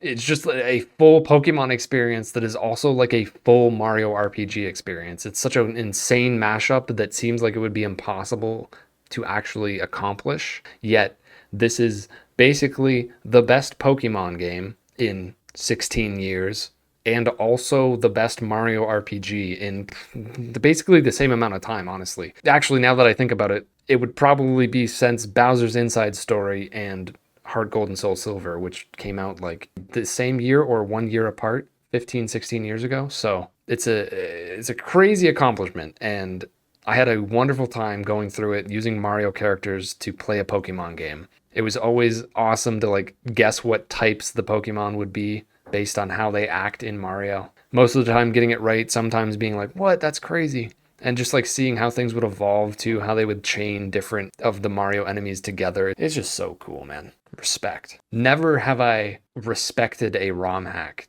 anywhere near the degree of this one. So much so that I want to put it on here as if it's like an actual game. To complete A tier, a game that I'm sad I couldn't quite justify putting in S tier, and that is Kirby Air Riders. Now there's 2 reasons I can't justify putting it in S tier. Number 1, like the original, it's got 1 incredible mode and then 2 modes that are just kind of whatever. City Trial is still awesome, and I had a freaking blast playing it here. It was so cool to basically see a remake, blown up version of City Trial, and just it's so chaotic, it's so exciting, I love it. The rest of the game, even though they have made improvements and like it is definitely better than the original, it's just whatever. It's not that great. The racing has never been the core of this sub-series. It's always been about City Trial, and it still is. So to me, what would make this S tier is if it was just City Trial and there was like 2 or 3 times as much stuff packed into that instead of it being spread out across the rest of the game. That would be an S tier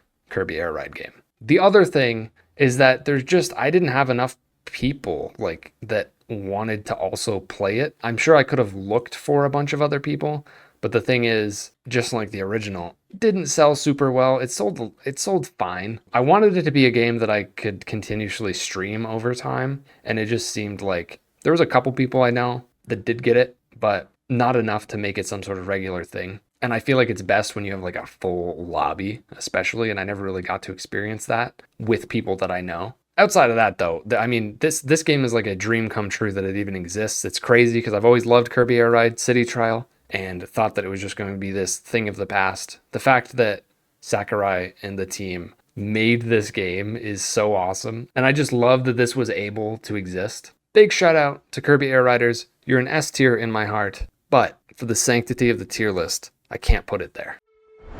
S tier. How in the fuck am I supposed to sort these games? They're all so good.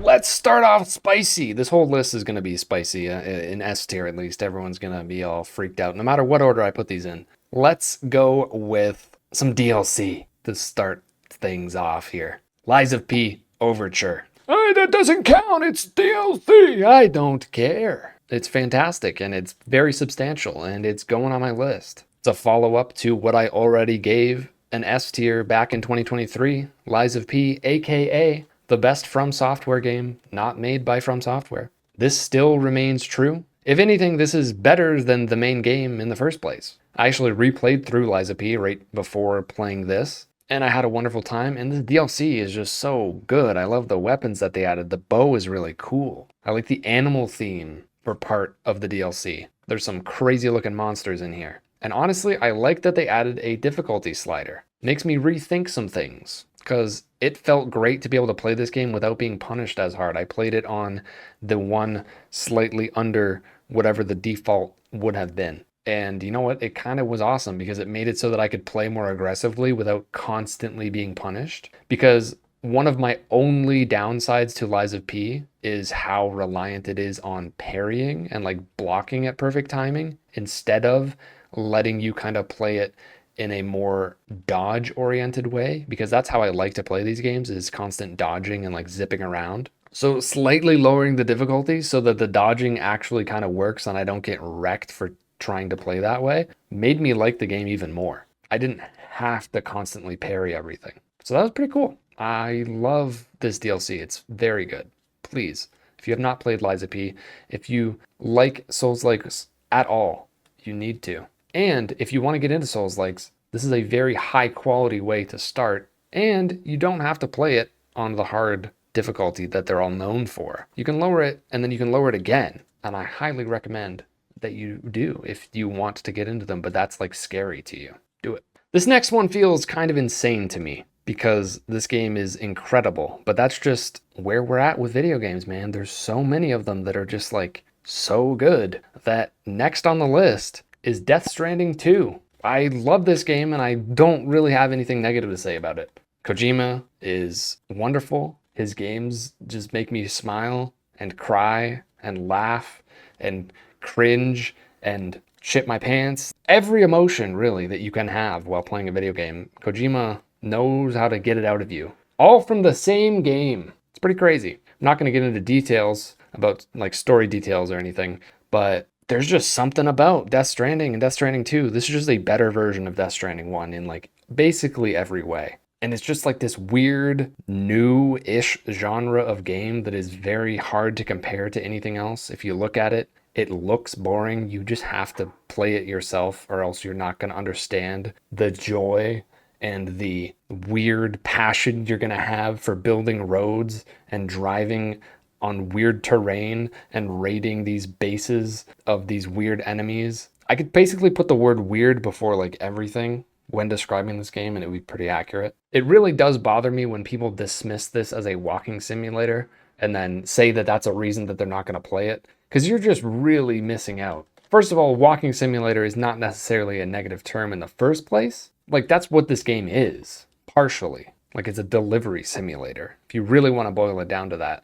But there's so many layers here, and it just feels so fun and unique to experience a video game that can make you feel so many different things and just confuse you and make you go, what? And wow, and oh my God, and oh man, that was so cool. I can't believe I just did that. Over and over and over again in all of these completely different ways. Kojima, just keep making stuff, please. Don't care what it is. Remember how I said it was going to get spicy? Well, now hear me out here. Technically, now this game is extremely high up on this list, right?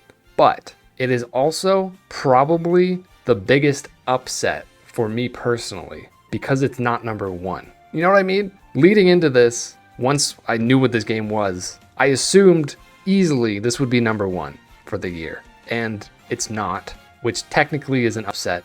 But at the same time, I also like it a lot and think that it's pretty incredible. And that, of course, is Mario Kart World. The fact that this is not in my top 5 is just absurd to me. If you would have told me that in May before it came out, I would have laughed in your face, kicked you in the crotch, threw you on the ground, laughed some more, and then jumped off a cliff while screaming, "You can't possibly be correct!" I don't know why that was so detailed.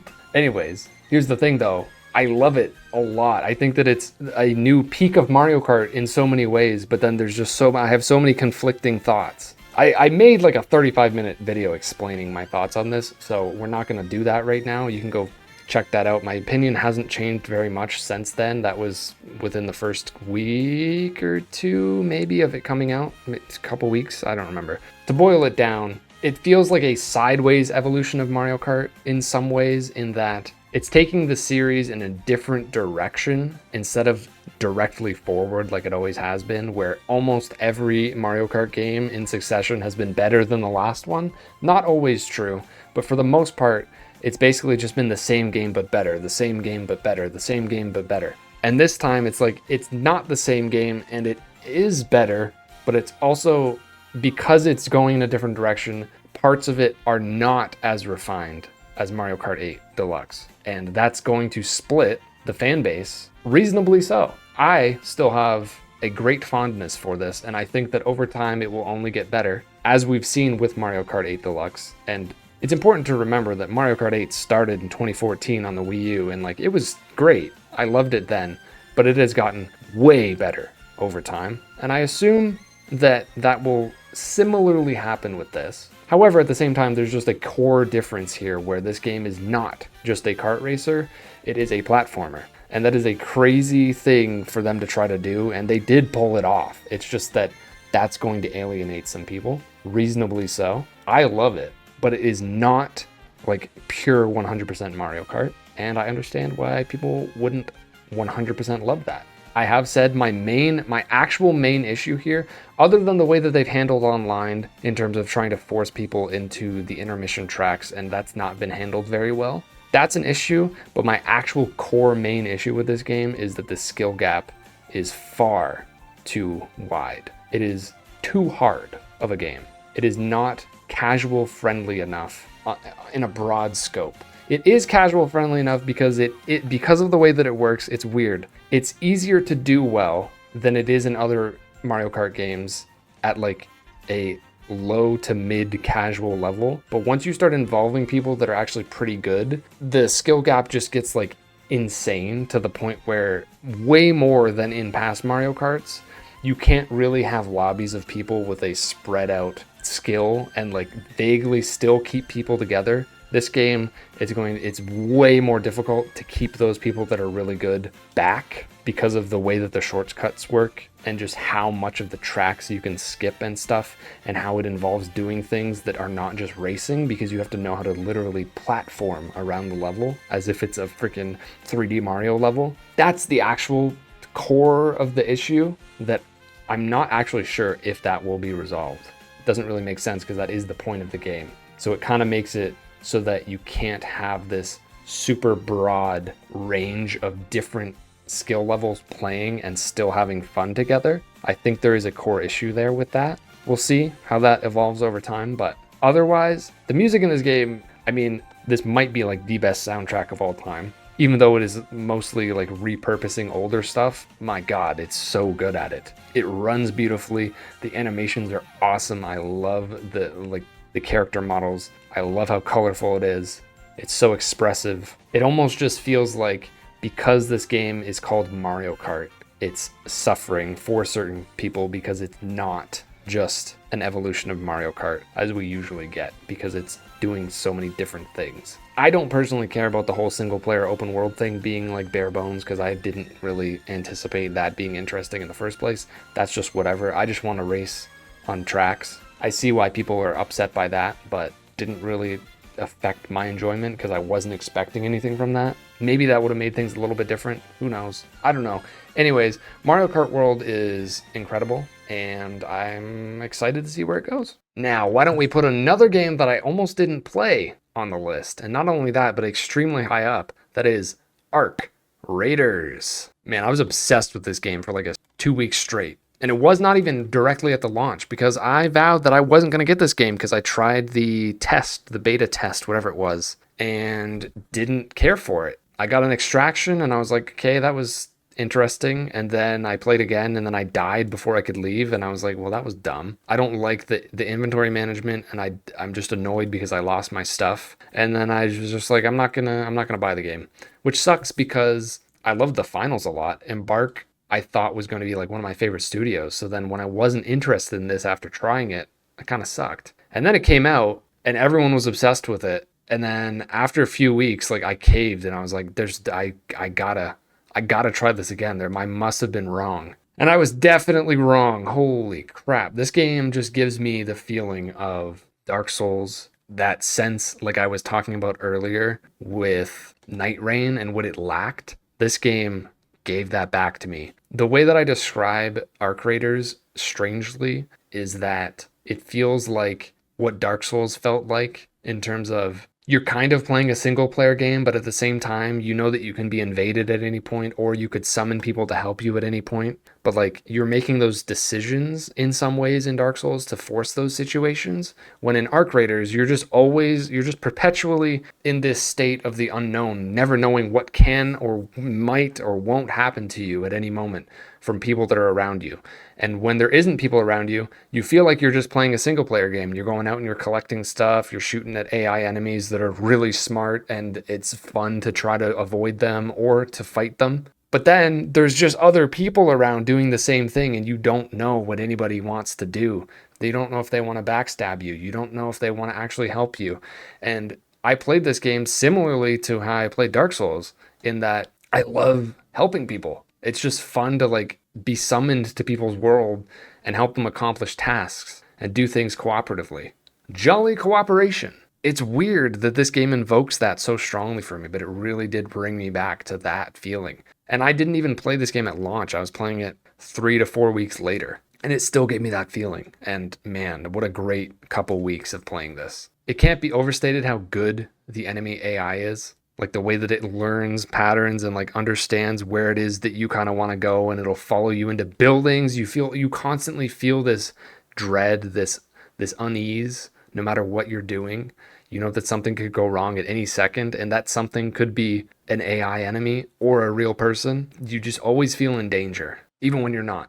And the game plays similarly kind of to The Last of Us, in terms of you're just kind of like, you're moving around, you're mostly being stealthy. There's this weird unease around you constantly. There's a lot of tension, and it's a third-person shooter, and you're just like scavenging for random shit constantly. So really, Arc Raiders is some weirdly backwards combination of like The Last of Us and Dark Souls, which are two of the greatest games of all time. And it pulls off this fun, experimental multiplayer game that feels vaguely single player, and it's just so cool. Embark is one of the best in the business, for sure. They've knocked it out of the park twice in a row with the finals and now this, and they're just awesome. All right. Somebody's got to do it. Somebody has to be the voice of reason in these trying times. Somebody has got to put this game somewhere other than first place. My God, it is not God's gift to video games, but it is incredible, and I love it almost in its entirety, and that is JRPG Claire Obscure Expedition 33. That started off, I was trying to be all French with it, and that was not even French sounding. I don't know what that was. When I first saw this game shown off, I was like, that looks really good. What the hell? What is this, like, not Persona, but Persona-ass looking game? But I was also like, this is coming from like a nobody studio. I'm supposed to believe that this is actually going to be great. So there was definitely doubt, but I was like not believing my eyes, being like, this looks better than it should be. Like, I don't understand. And then it came out, and it was not really that like prominent of a thing beforehand. It was just kind of one of those random games that you would see at like Xbox showcases or whatever. And then it came out, and like I cannot believe how it exploded into what it is. I do think it is deserving of like, I don't know, 80% of the praise that it gets. This is just such a weird game to me because, like, for instance, my last 3 Game of the Years have been the same as not only the Game of the Year at the Game Awards, but the same Game of the Year of like overall amount of times that it's won Game of the Year from different outlets and stuff, with Baldur's Gate 3, Elden Ring, and Astrobot. This year I just felt a little bit more of a disconnect to that. This did not feel like to me that it was some sweeping game that should definitely win everything and it's everybody's favorite thing. That level of praise for this game is very surprising. I feel like, deserved or undeserved, a lot of that is due to like the rallying behind it because of what it stands for and like who it comes from and how the studio was founded and how the group came together, which all that stuff is awesome. I love the story behind the game. Anyways, we need to talk about what's so great about it though, which, dude, this is what I want from turn-based games. I love the interactivity of the combat. It's fantastic. It's one of, if not my favorite battle system for a turn-based game, because I just feel like it turns it into something that is constantly engaging and fun instead of it just being kind of, you're just waiting for the game to do its own thing. So I love that it's doing that, and I think it does it better than other games that have done a similar thing, which there have been plenty of those, and I've liked those as well. Sea of Stars, Paper Mario, other Mario RPG games. Those are all great, but this like definitely exceeds all of them to me. I loved the characters, the art's great, and like the style of it that is kind of invoking this persona, like highly stylized, crazy animations that are all fluid and flashy. I love all that. Also, the music in this game is insanely good. I thought the way that they did the overworld was really cool. The whole Picto system and the way that you could mix and match things to make your characters into like certain builds, that was really cool. I liked messing with that. So like the RPG mechanics, the art style, the action aspect, the music, the feeling of the world, like the way that it is set in a certain place, all that is so cool. And like I really grow attached to the characters as well, for the most part. The thing that keeps this from being like a super duper all-timer for me is something that I think a lot of people disagree with based on what I've seen people say. And I promise I'm not going to directly spoil anything. I just want to tell you the feeling that I felt. Maybe don't watch for the next 30 seconds or so if you are like intending on playing this, but I'm not going to directly spoil. Just coming in here after the fact to say that I'm going to put text on the screen for like 5 seconds or so after I'm done talking right here. And for the duration of that, when the text is on the screen, is the spoiler period. Although, like I said, it's very indirect spoilers. It's just the thoughts that crossed my mind when certain things happened near the end of the game. I'm not going to actually say what's happening. But if you're worried at all, just mute in a couple seconds and watch when the text is on the screen, and then when the text is gone, you can unmute. But like the feeling that I felt while getting to the last third or so of the game, or even like maybe the last 20%, was basically, fuck it, none of that actually mattered. Like that's the feeling that it gave me. That's not really what it was saying, but like while playing it, that's how I felt. And like it kind of sucked the wind out of the sails for me for the last like 20% of the game. Not only that, but the fact that over the course of the game, you realize that Mayel becomes more prominent of a character, and like she's the only character in the game that I don't like. The increased focus on her throughout was like taking my interest away actively as time went on. I did end up actually liking one of the endings. It was a good ending, but I liked the game a little bit less than I did at the beginning and in the middle. By the time I got to the end, it started to drag in narrative ways that I wasn't interested in. Otherwise, this game is S tier in like every imaginable way. Kind of. There's some weird things that are like oddly not great. Like the actual movement when you're walking around and like how you explore the levels. It's weirdly linear. You can't really do much of anything. The map design itself in all of the little levels is very bland, and it's kind of easy to get lost. Part of that is due to the lack of a mini-map, but I also think if there was a mini-map that you would just constantly be staring at it anyways, and I think that would be detrimental. So I don't actually even agree with the fact that there needs to be one. I just think the level design should be better, more interesting, and less samey. So I don't really know what the solution is there. I just know that it didn't feel quite right.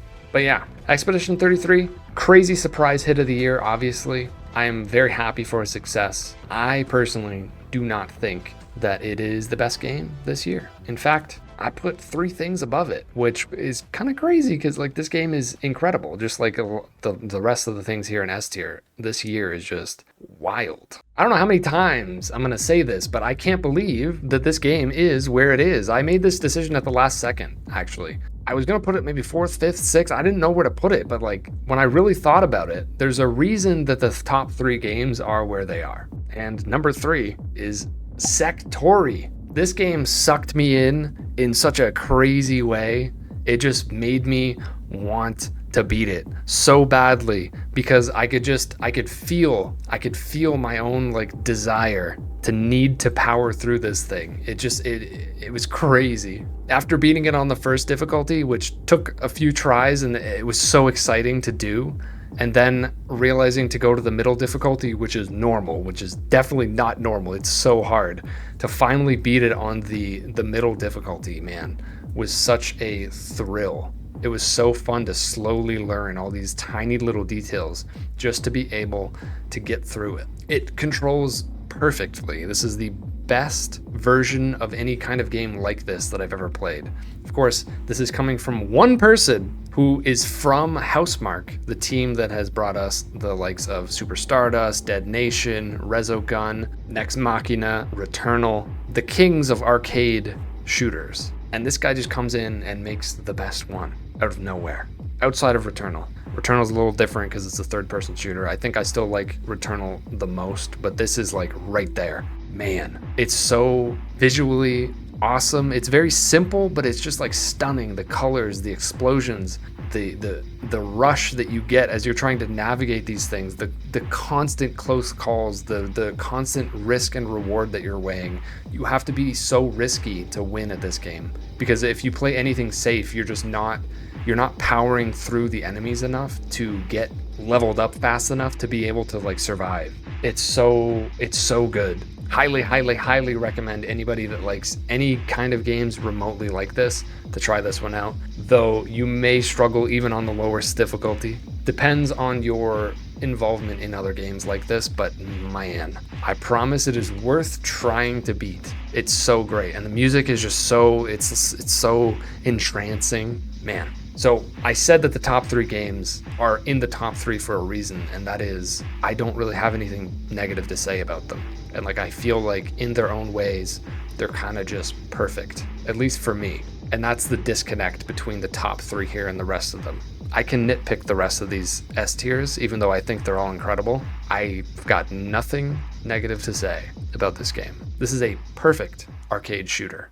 Love it. Okay, well, this is the big one, isn't it? Because once you see what this is, you know what the other one is. You know what these 2 games are. You probably knew they were going to be high up here. Did you know they were going to be 1 and 2? I don't know. They're freaking good, though. Similarly, I don't really have negative things to say. One of them is also pretty perfect in what it's trying to execute. It's got insanely good music, insanely good art. It's like the type of game that I can point to, recommend to just about anyone, and be like, this is like the culmination of what the industry has been driving towards constantly. This is video game right here. This is just everything. It's the top tier of every different part of a video game. And then the other one is just an absolute joy to go through. It feels awesome to play. It's fun to carve your way through all of these video game ass levels and just have a smile on your face the whole time. This is actually similar. I don't know if any of you remember my 2023 game of the year.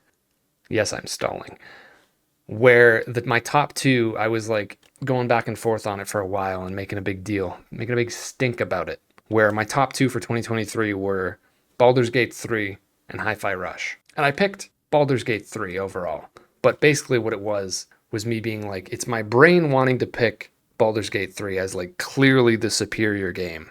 Like I like them a similar amount. I love them so much. But my brain wants me to pick Baldur's Gate 3 for being the clearly, like, factually better, more perfect game versus Hi-Fi Rush, which just like spoke to my heart, was like my game. Like that game is just everything that I personally love about video games. And I picked Baldur's Gate 3. Sometimes I think about that and I go,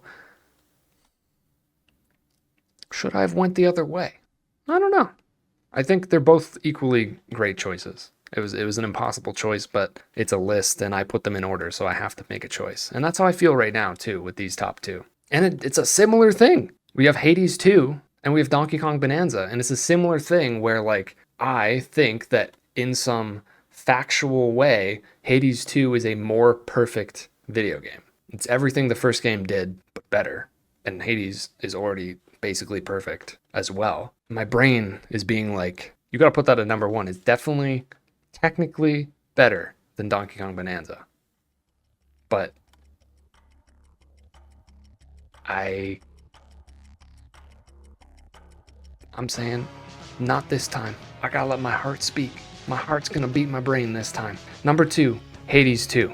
My God, what an insanely good game. Like, I got nothing bad to say. You go from room to room, you stab things, you spin in circles, you throw magic, you get power-ups, you get boons, it's different every time. You're speaking to all these crazy gods and goddesses, and you're learning all this lore about what's going on, and everything feels great to use, all the weapons. It's fun to upgrade stuff. You got all these different trees and stuff that you can interact with. It's got like every component of a video game in it that I care about. It's got great dialogue, great writing, amazing. Again, this is subjective, so it doesn't make any sense, but like perfect art style. The music also best in the business, untouchable. And it feels so smooth and satisfying to play, even with weapons that I would normally think that I wouldn't like. I don't really like ranged stuff or magic stuff, but this game made me like it more than I usually do. Just because Hades just plays so satisfyingly. It doesn't get old as you're doing like the same thing over and over again because you're not doing the same thing over and over again. The only absolutely minuscule thing that I can say that I don't love about this game, and the only reason I know that is because it's kind of in comparison to the first game. I think this game is better than the first game in like 95% of areas. I personally liked Zagreus more as the protagonist, mostly because there was a little bit of humor with him, and it was like reciprocal. It was not only amongst the gods talking that you got like humor. I feel like Millennium is too serious, which makes sense for her character. It's not even really a complaint. I just prefer Zagreus. I don't think that it's necessarily actually worse. She's a great character still. I do like her a lot. I just miss the sarcasm basically because I'm a very sarcastic person, and Zagreus was great at kind of like emulating that. Hades 2, incredible. I could go on forever talking about it. I love it so much. But that means I gotta do it. I gotta give it to what I consider to be a less perfect game because it's just similar to last year. This is actually weird. Another 3D platformer. It's very similar to how I felt about Astrobot. Donkey Kong Bonanza has gotta get number 1 because I was just smiling all the time when playing it. It was just the joy of video games. That's what I get with certain games that just like make me happy as I'm playing them, and this did it. Most of them, a lot of them do, but like there's some weird pure form of joy that you really get from very specific games. Like I said with Astrobot, and now with this, it just feels awesome to be Donkey Kong. This is not exactly what I've always said that I wanted, but it's oddly similar to something that I've constantly said that I want, which is like a game where you play as Donkey Kong and or Bowser or Ganondorf and just like punch shit and beat things up. And like the fact that this is kind of actually that is just so awesome. I love flying around like a madman as Donkey Kong, just punching everything. You can go just about anywhere. There's so much experimentation you have with your movement and like how you can like jump into the air and solve things in different ways. It pulls from Zelda in that way, of Breath of the Wild, for instance, in terms of there being like clearly ways you're supposed to do things, but then at the same time, they're also like, just do whatever you want. As long as you can figure out how to do it, just do it. And that level of freedom inside of a 3D platformer like this is just so fun. I also really like Pauline in this. She's such a great companion. Like, it is so cute to have her as your companion for the whole way. I think I'm gonna have to spoil the end of this game here because it's a big reason why this is number 1 on my list. So if you don't want to be spoiled for the last 10% of the game, don't listen to the next part of this when the text is up on the screen again. I will only talk about the spoilers while the text is on the screen. Here it comes soon. I'll wait.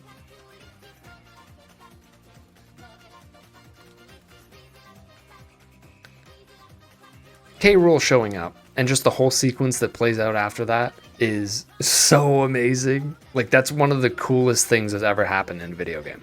And the way they like juke you out as well with like a fake ending, which is a callback. And then you realize that the whole game has been leading up to this moment and everything kind of vaguely makes sense. And like all the enemies that you've been fighting have been basically versions of older enemies from other Donkey Kong games. It's insane. And the boss fight at the end is so cool. Man, what actually solidified this as my number 1 as I was going to make this list is that there's been a few times now where I have felt an urge to go and listen to the credits song for this game.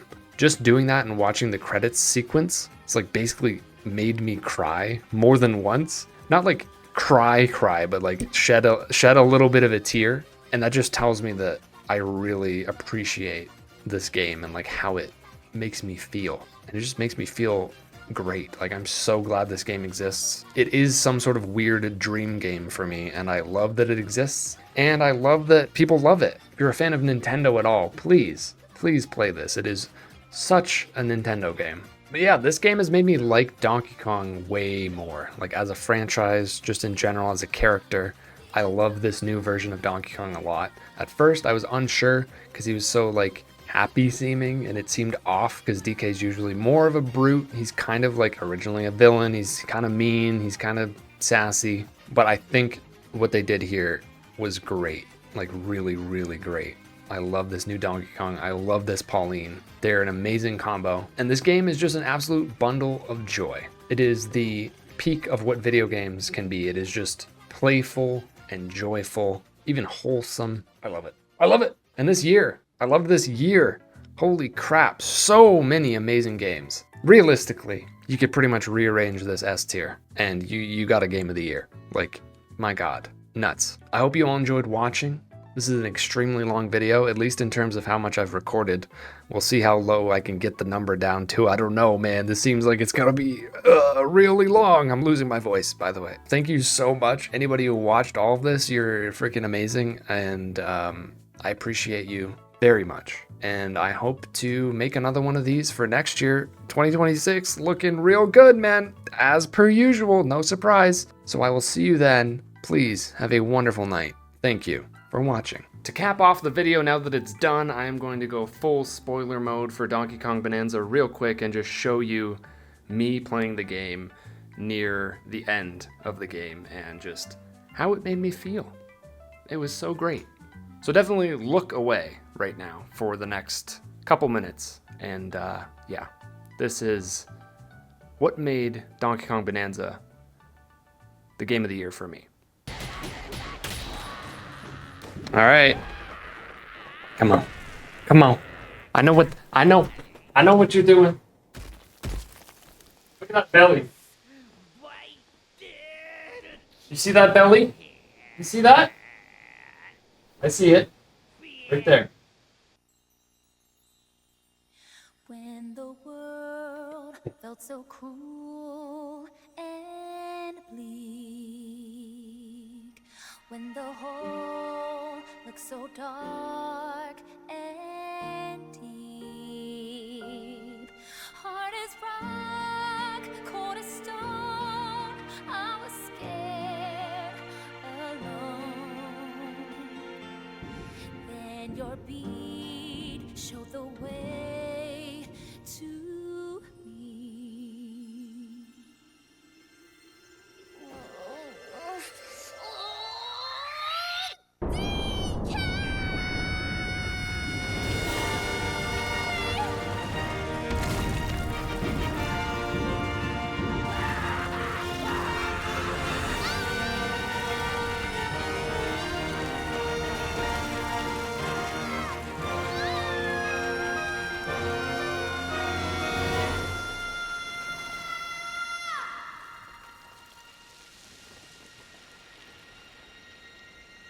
The goosebumps.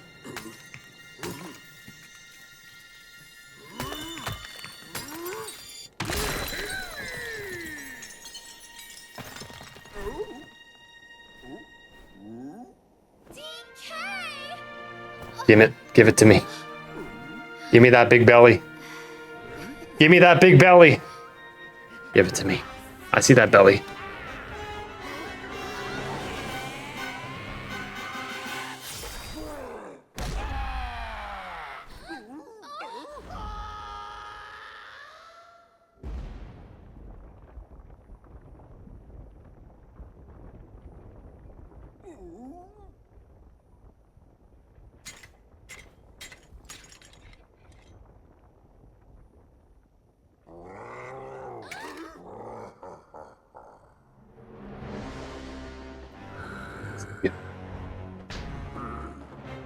Oh my God.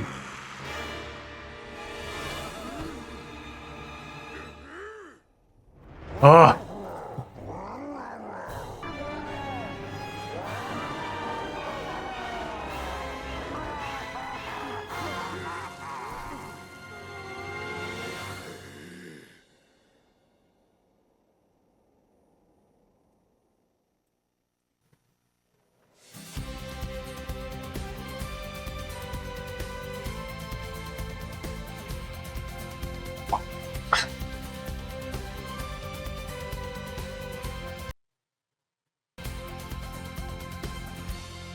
This strange world, it's so vast and deep.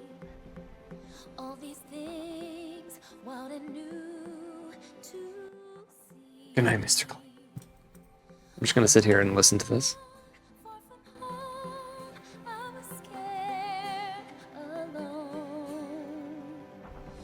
When your beat showed the way to me, we're breaking through down to the core.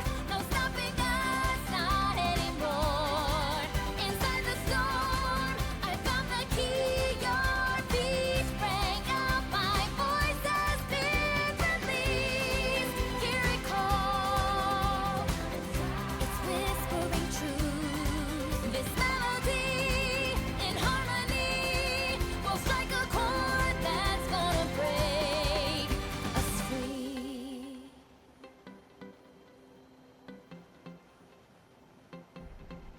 When it all seems so dark and bleak, when the whole looks so cold and deep, I hold tight, leave it all, just let go and fall. Let your beat light the way for me. We're breaking through down to the core. No stopping us, not anymore. Inside the cage, in the beast, your beat rang out. My voice has been released. Hear it call. It's shouting the truth. Just sing with me. This melody will strike a chord that's gonna break us free.